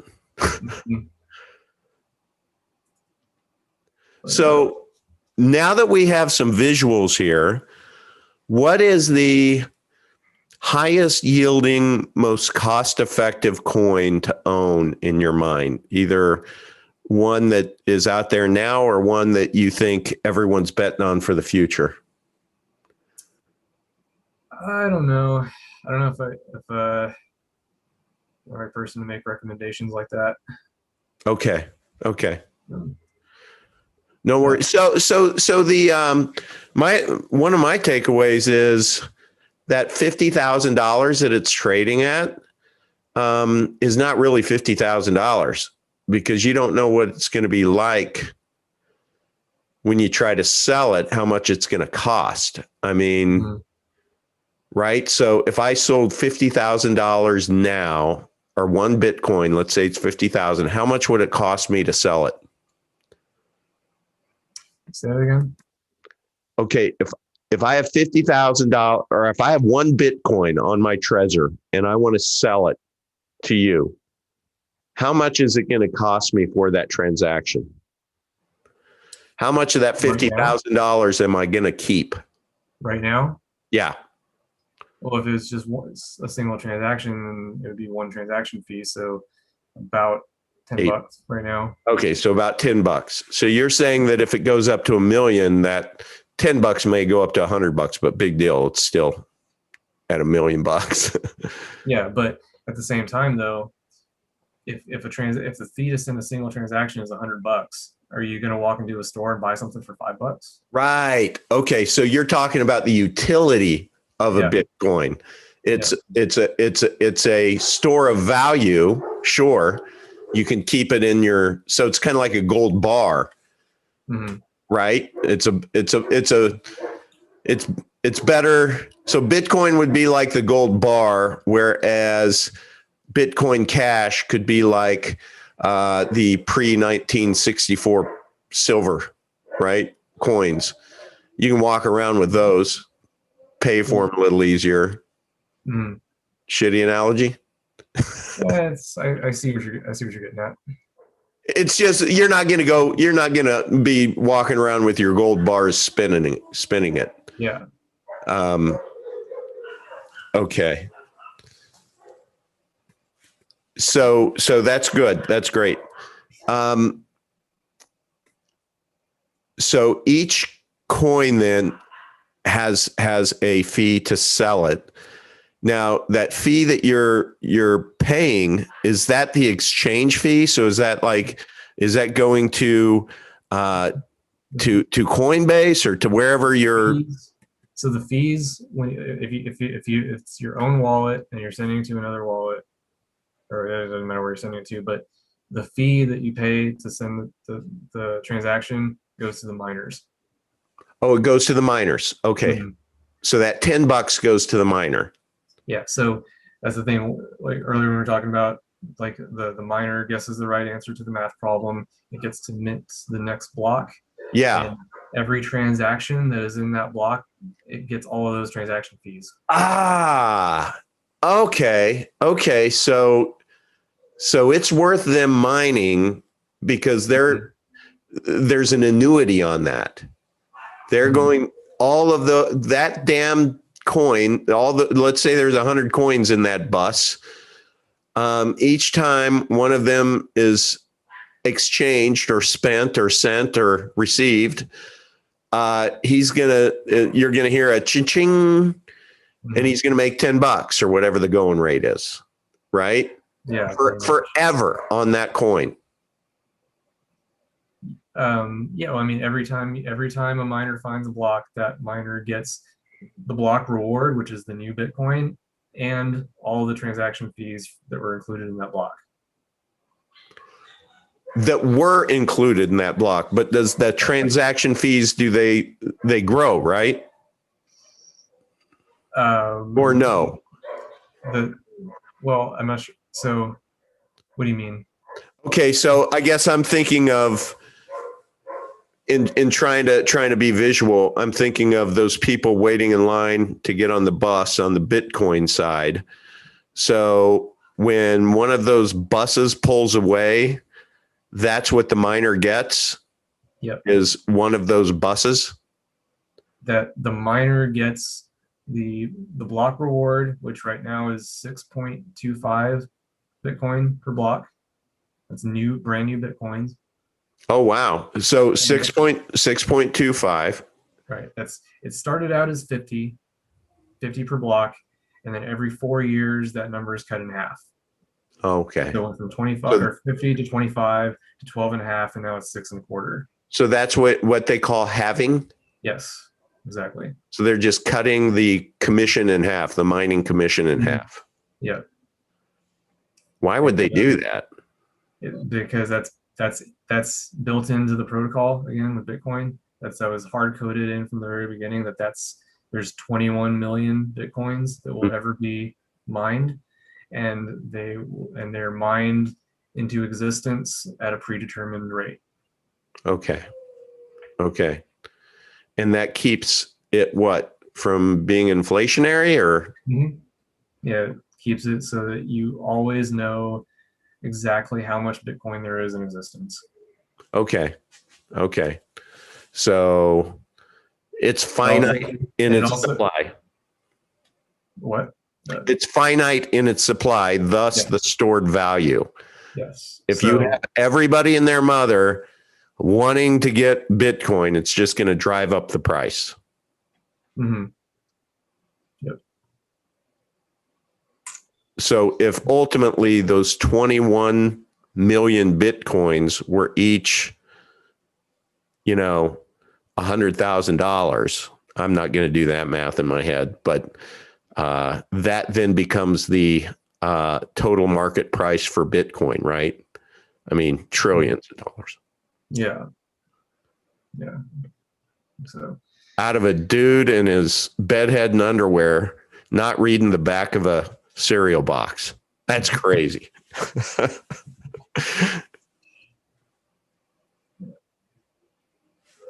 well, um, yeah, Jeff Payant. The visuals are nice for the little kids table here. We are indeed at the little kids round table. That never leaves Uncle Odd. Okay, so help me now comprehend. I understand the miners get their VIG, and then how do the exchanges get their money? Because um, I mean, basically, they add on their own fees to facilitate trades. Like they just add a little margin. Like if you want to so trade, they're so you're when you buy and sell on an exchange, let's say that it's $100. A coin is $100 that I want to buy. So I'm buying that $100, and there's going to be, let's say, does $5 go to the miner? well, if you're on an exchange, then those trades are happening on the exchange. They're not actually happening on the blockchain. Oh, So, okay. So an what? exchange is not on the blockchain? Well, they have their own like the way exchanges are usually set up. The centralized exchanges is they'll set up a single wallet that has the like everybody's funds. Like every customer will have their own address inside the wallet. Okay. One wallet. Right. I'm generalizing here. I don't know Yeah, how. but not a wallet for each coin that you get on the exchange. Well, I mean, technically, yes. It's like every coin has to have its own wallet, and but you can have multiple wallets on the same platform. You know what I mean? Yeah. So basically, uh, you're an individual on their platform, and you can have as many coins in But your pocket as you want. the point I'm making is as opposed to if you have it on your own wallet where you control the private keys, Yeah. exchange, they have the wallet, they control the private keys. When you deposit something to an exchange, they're the ones that actually control it, and they're Okay. giving you So you're access. vulnerable there.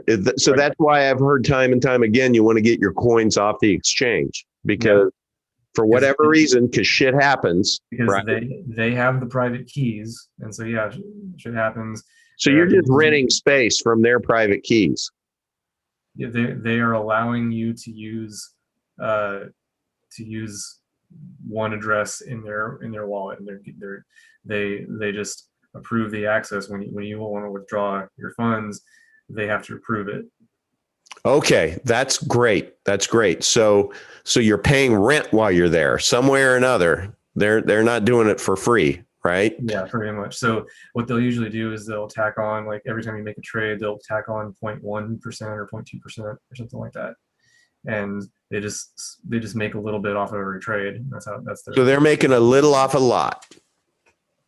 yeah, pretty much. So And when you exchange, when I go in and I say I want to trade my one Litecoin for some, ether, let's say, the same amount, they'll figure that out for you, but they'll take their cut in the middle. Is that the same 0.1 or 0.01, or is it more when you exchange with another coin? It depends on where you're at. You know, like the different exchanges have different ways that they do it. Okay, so is there a preferred exchange if you're a newbie? I mean, depends on what you're going for. You know, there's like I said, there's thousands of coins out there, and you know, you can go to a high liquidity exchange and try to get access to as many coins as you can. The ones that also support fiat, like allow you to connect your bank account stuff, they're going to make you go through KYC. But there are crypto only exchanges that don't support fiat, and you have to already have some Bitcoin or something to deposit on there that's already crypto, and then you can start getting into all these other coins. One I use is called CoinX. Mm-hmm. Um, but So let me ask you this. What is, and this is just personal because I've seen it so much that I need to get Monero, but I haven't done it yet. What is the easiest way to get Monero onto my Trezor? okay, let me show you the website. Okay. So you've got let's see. So you've got your centralized exchanges that you go and make an account, and you know you go and you make your trades. Here you can, so let's say you have Bitcoin and you want to trade for Monero. Okay. So here you can just do a direct trade. You don't need any account. You don't need any info. You just say, I have Bitcoin, I want Monero. And then you say exchange. And it asks for your Monero wallet address. And then you click next. You go through their, like you check their boxes and everything. How do you get a Monero wallet address? Oh, we need a Monero wallet. So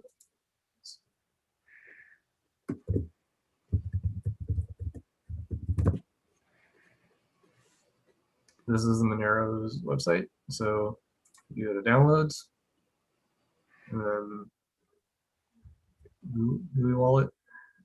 You can download whatever version you need, Okay. and looks like that. So you go to getmonero.org, you download the wallet to your, in my case, a PC. So that would be like downloading Exodus, right? Mm-hmm. So now I have that on my computer. And within that wallet on my computer, I'm going to be able to get my address there. And I presume you're going to walk through getting all the keywords and all the everything set up, right, for your wallet? Mm-hmm. Well, yeah, I mean, you download it and it walks. It's a, as soon as you open it up, it takes you through a little wizard to set up the wallet. Okay. So bottom line, step one, go to getmonero.org. Mm-hmm. Yeah. And download a wallet.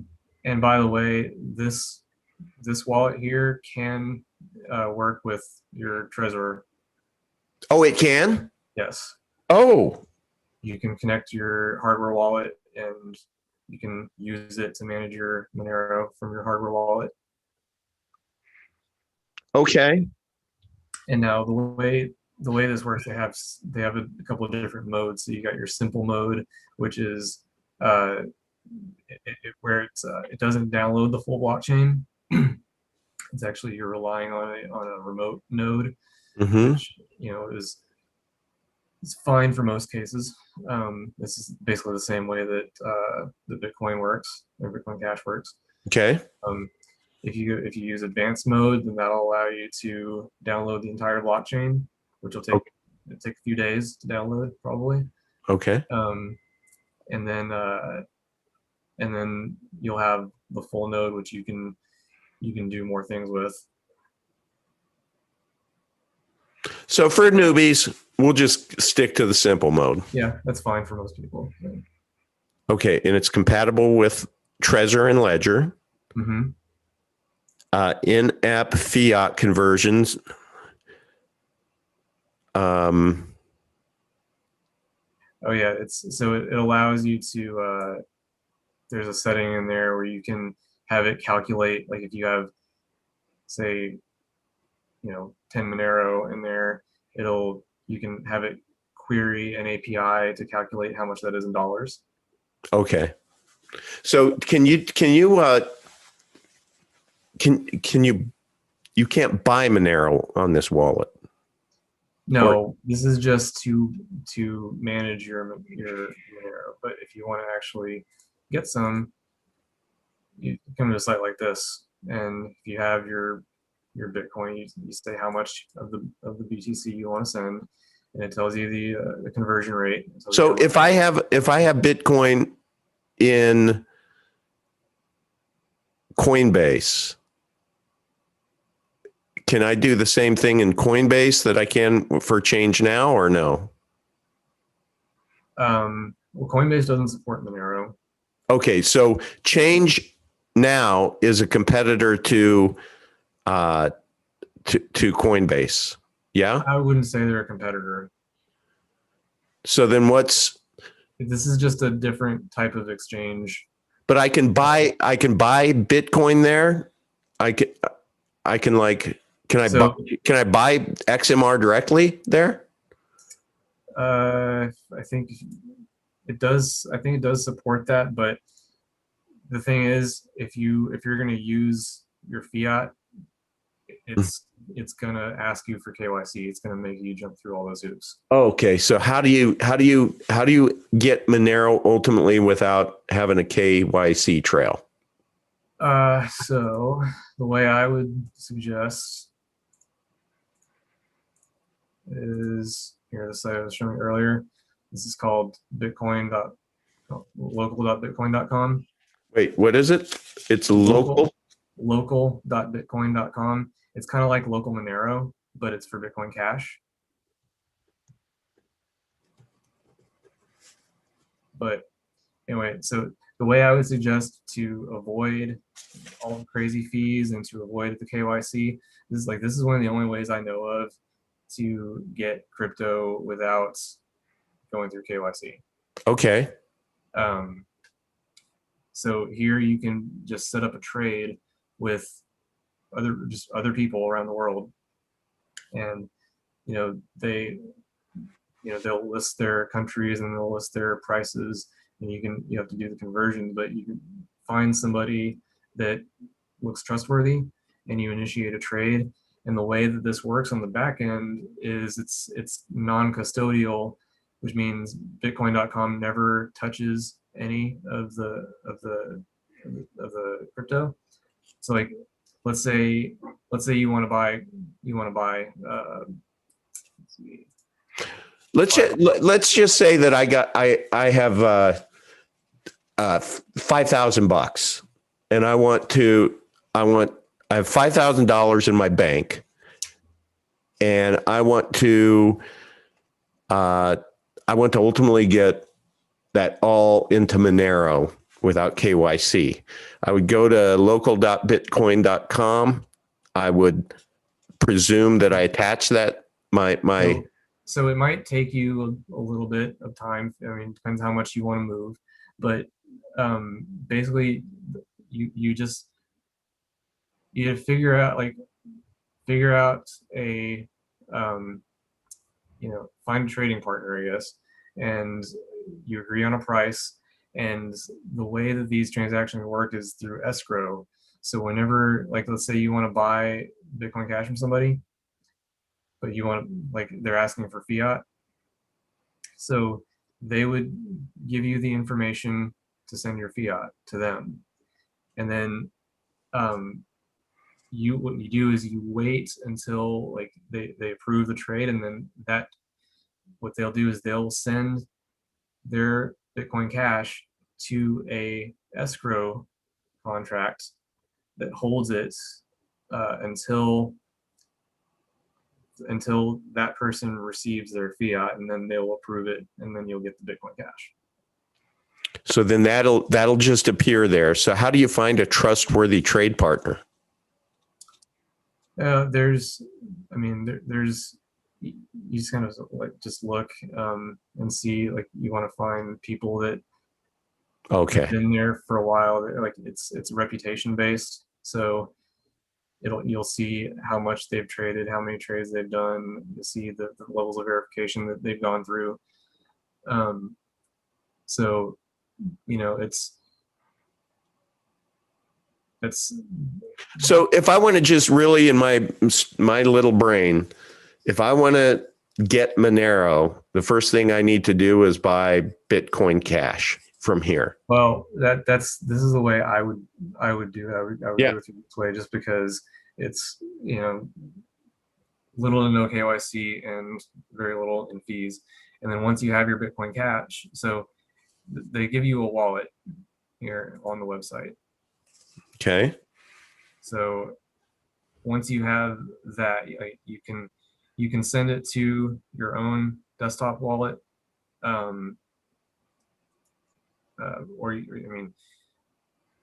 happens here, once you have your Monero wallet and your Bitcoin Cash somewhere, then you can come over here and say, I want to trade BCH. Say, wait, time out. So I worked here and I worked real hard to get $5,000 that's now in Bitcoin Cash on this site.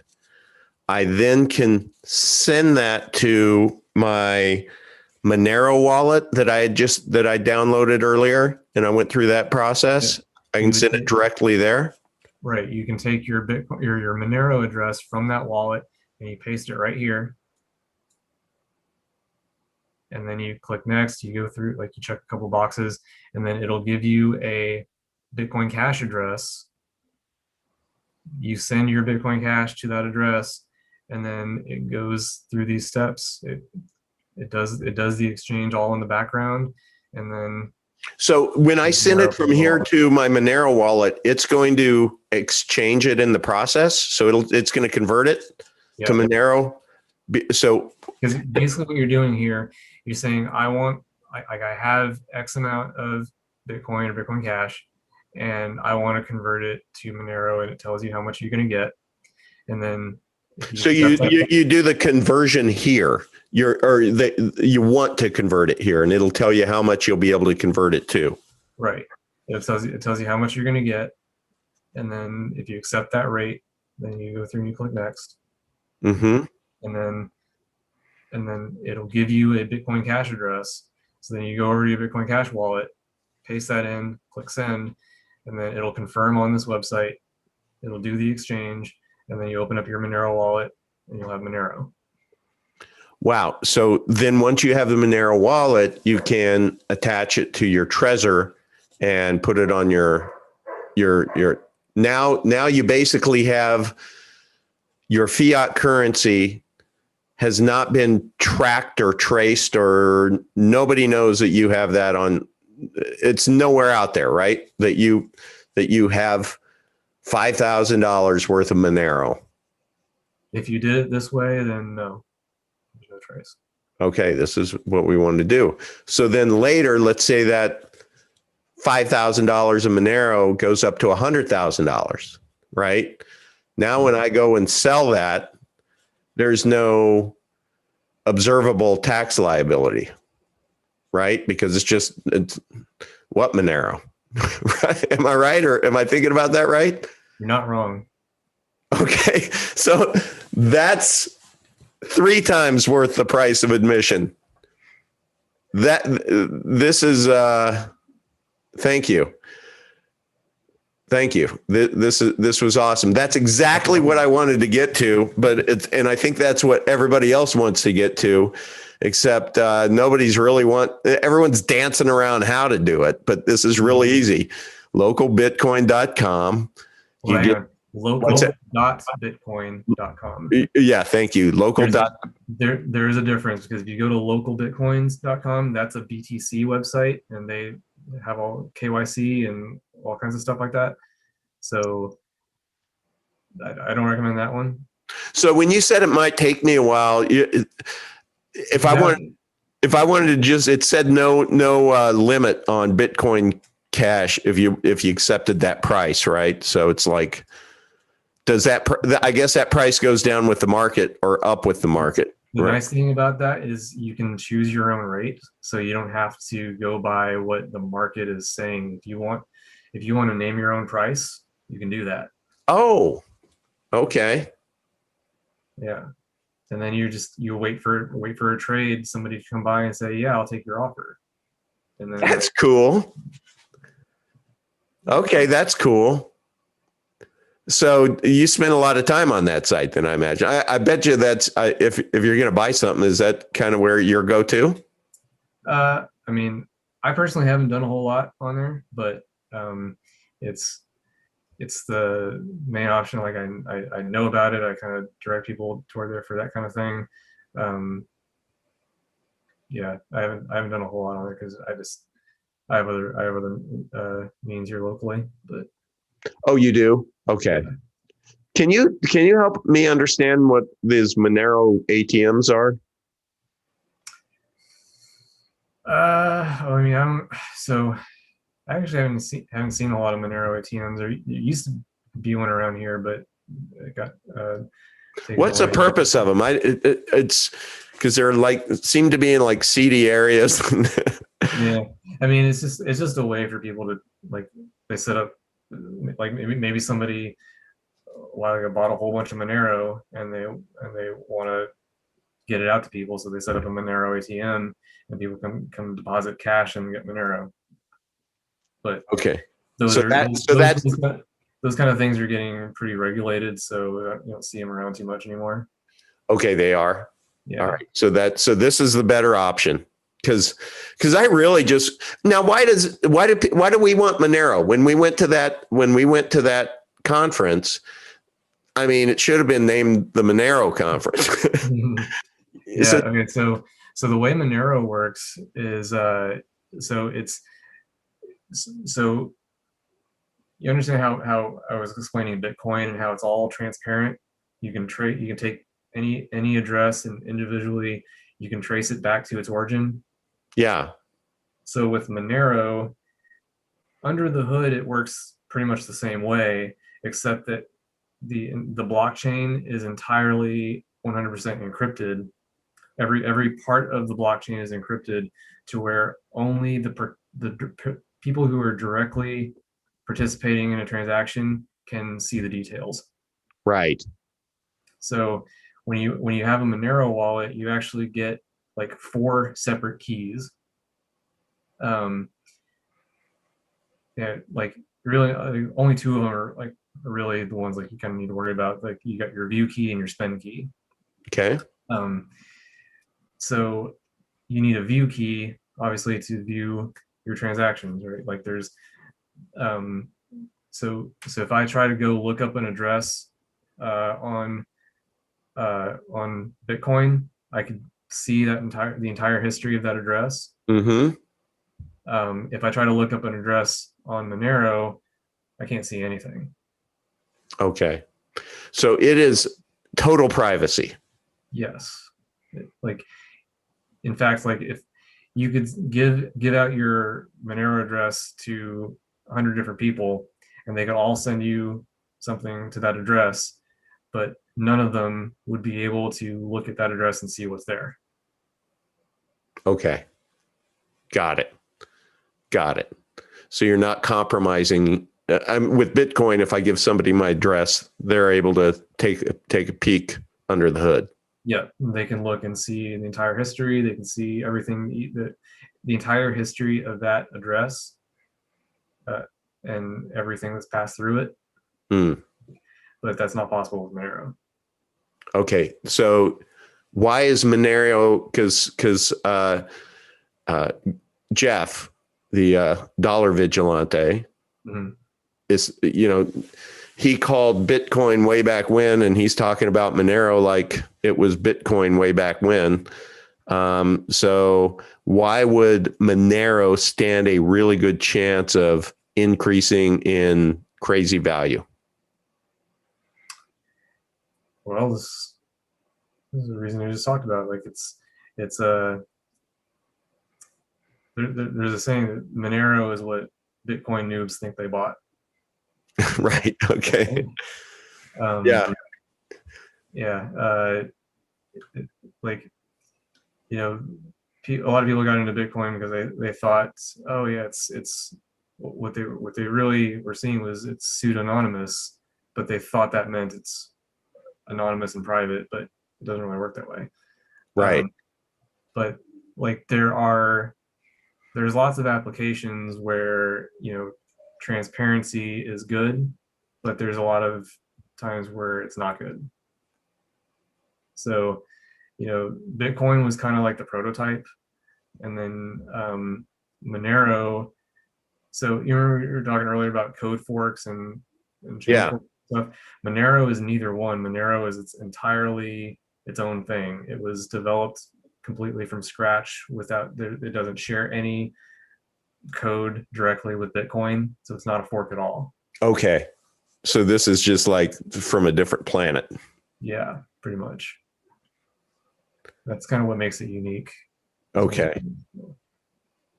So really at bottom, um, the most important takeaway for me is why on earth would you ever want to go through KYC to acquire any kind of cryptocurrency? Because when you do, that's just going to create a taxable event. And,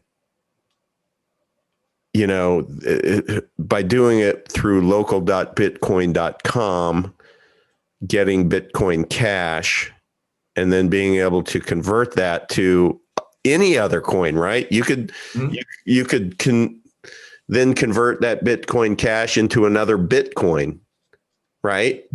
That then wouldn't be traced to you. Yep, pretty much. I mean, Just yeah. just doing that same process, right? Mhm. Or would it be you would convert it to Monero and then use the Monero to buy the Bitcoin? In that sense, I don't think it would really make much difference. There's not really any need to go to Monero first. Okay, so if I go to local.bitcoin.com and I buy a Bitcoin, let's say I'm rich and I have 50 grand and I buy one Bitcoin. And so local.bitcoin.com is only for BCH, for what? Bitcoin Cash. Okay, I'm sorry, Bitcoin Cash. Okay, so Bitcoin Cash, but then I want to diversify my portfolio into 5 coins equally, 10,000 each, one XRP, one Bitcoin, one Monero, or, you know, 10,000, 10,000, 10. So I could just, can I send, I'd have to have separate wallets for each one of those coins, right? So I'd have to download, like I downloaded my Monero wallet. You taught me how to do that. So I'd have to, could I send what came from local.bitcoin.com to my Exodus wallet to where that wouldn't be tracked to me, or no, once you send it to Exodus, because that's KYC? Well, Exodus is not KYC. Oh, it's not. No, but I don't really like Exodus Okay. for uh, certain reason. What do you like?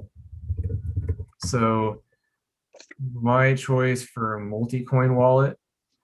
Well, okay, let me back up just a little bit and talk about like some different kinds of wallets. So like I said, you got your multi-coin wallets, you've got your native single coin wallets, um, and let me see. So the reason I don't like Exodus is because with it kind of sacrifices a lot of the functionality uh, and actually privacy. That's let's see if I can um, I can pull this up. Hang on. I want to show you the difference between a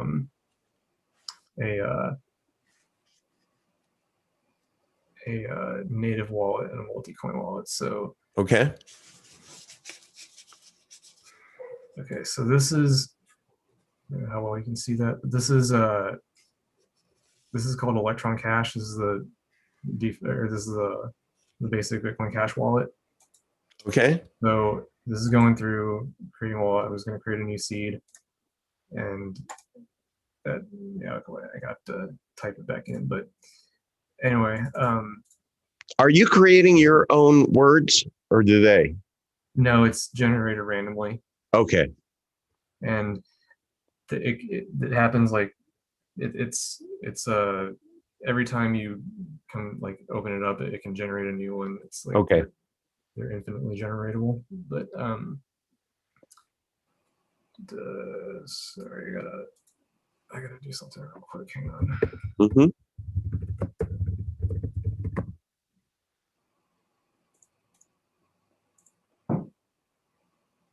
So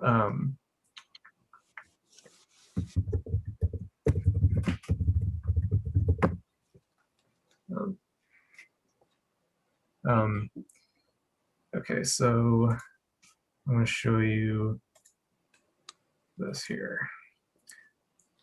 So this is one of my wallets here that if you come over here, you can see in this one single wallet, these are the addresses that are just, these are part of this. These are all generated from my private key. Okay. Mm-hmm. So I can use any of these addresses. Mm. If I go over to receive, it's just picking the first one out of that list. Okay. Okay. So now if I go over here, this is like, so this was my funding transaction, and this is another wallet. This is the multi-coin wallet that I like, called Coinomi. Coinomi? I like that better than Exodus because it gives you more control over the transactions, and it supports a lot more coins than Exodus does. And they have a good mobile. The mobile wallet is really good, but so Does local.bitcoin.com have a mobile wallet too? it's a web-based Okay. wallet. So, but you can get Bitcoin.com wallet. That's but anyway, so here we can see like that transaction was one address to one address.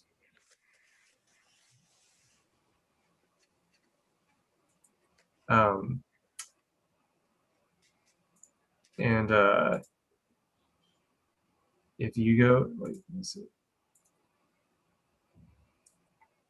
the rest of these are cash fusion transactions. So what this is doing is it takes this one address and it breaks it up into many different addresses. So now each individual one of these addresses contains a fraction of that original coin that it started with. Wow. Okay. And if I click on an individual one, and let me see, so you can actually click on each individual one. You can say freeze it, do not spend this one. So you get individual control over these transactions. I see. Coins. But let's see details. And here's the. Can you see this window that just popped up? Probably not. Okay. But that it shows me the details of that transaction. Actually, let me see if I can.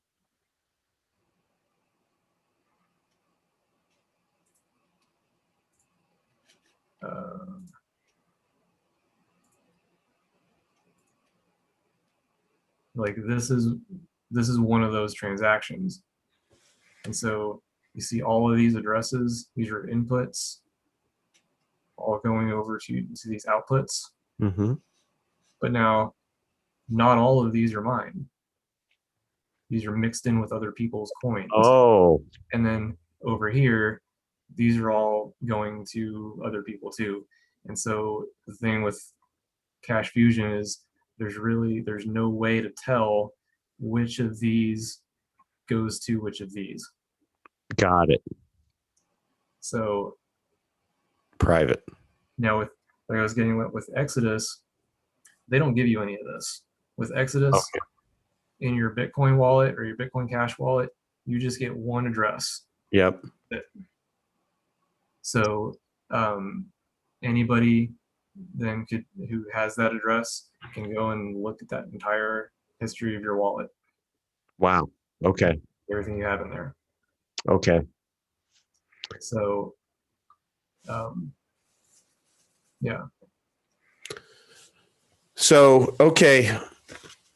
I never thought I would say it, but I think my brain's about broke for the night. So let's, this was awesome. You know, it's like, I want to go back through this and there's just these pockets of gold here. But you know what? This is all part of the learning process. And what we went through tonight, you know, indeed, this is why we're still on the ground floor of this, because it's not easy. But if we figure it out now and we get some of these coins that are affordable, like Monero, and you get them privately, and you figure out how to be able to buy them privately, store them privately, spend them privately, guess what? Your net gain is your net gain, period. End of story. And whatever your tax rate is, you know, that's called a commission. So this is how you ultimately transact commissionless. I think that's what is the basis of all of this, right? From the summit. I mean, this is why privacy is important, and it's why the DBBs want to come in and kind of centralize everything and make sure they have their fingers in everything, because they don't want to go without their commission. What is DBB? What is DBBs? Druid Babylonian bastards. Ah, okay. Yeah, those who've been with me for a while, they know DBBs for short. They're the ones who don't like me. All right. I wish I had a channel to point you to. We had a lot of fun on my previously banned 5 channels, but but I'm going to stay away from those topics on this channel. I don't want to start over on this channel. But man, thank you for doing this. This was very helpful, and I hope you don't mind when I get down to where it's I'm pulling the trigger on some of this stuff. I'm going to hit you up to just kind of hold my hand through it, walk me through it so I don't screw it up. But man, this is helpful. And thank you too for being so helpful in the chat. Do you want to, I know this is the other thing. I know everyone just kind of likes to maintain anonymity, but is there any place if somebody wanted to reach you, they could, or? Well, Telegram's what I'm on usually. So, I mean, I'm in your channel, your group. So if anybody wants to, Perfect. If anybody wants like one-on-one coaching, I'm available for that. So excellent. And I obviously take payment crypto. So. Okay. Excellent. Well, everyone can find Dan then. He is in our chat, which is if you go to Telegram and you go to Uncle Vigilante chat, or if you just search for Uncle Vigilante, you'll be able to connect with Dan. He is let me just share my screen here, and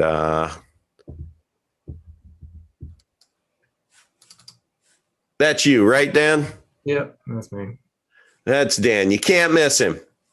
Dan, the man, for sure. So, all right. Well, listen, I'm going to wrap it up. Thank you so much, Dan. Really appreciate it. And I hope you'll come back with us at some point. Yeah, definitely will. All right. Thank you.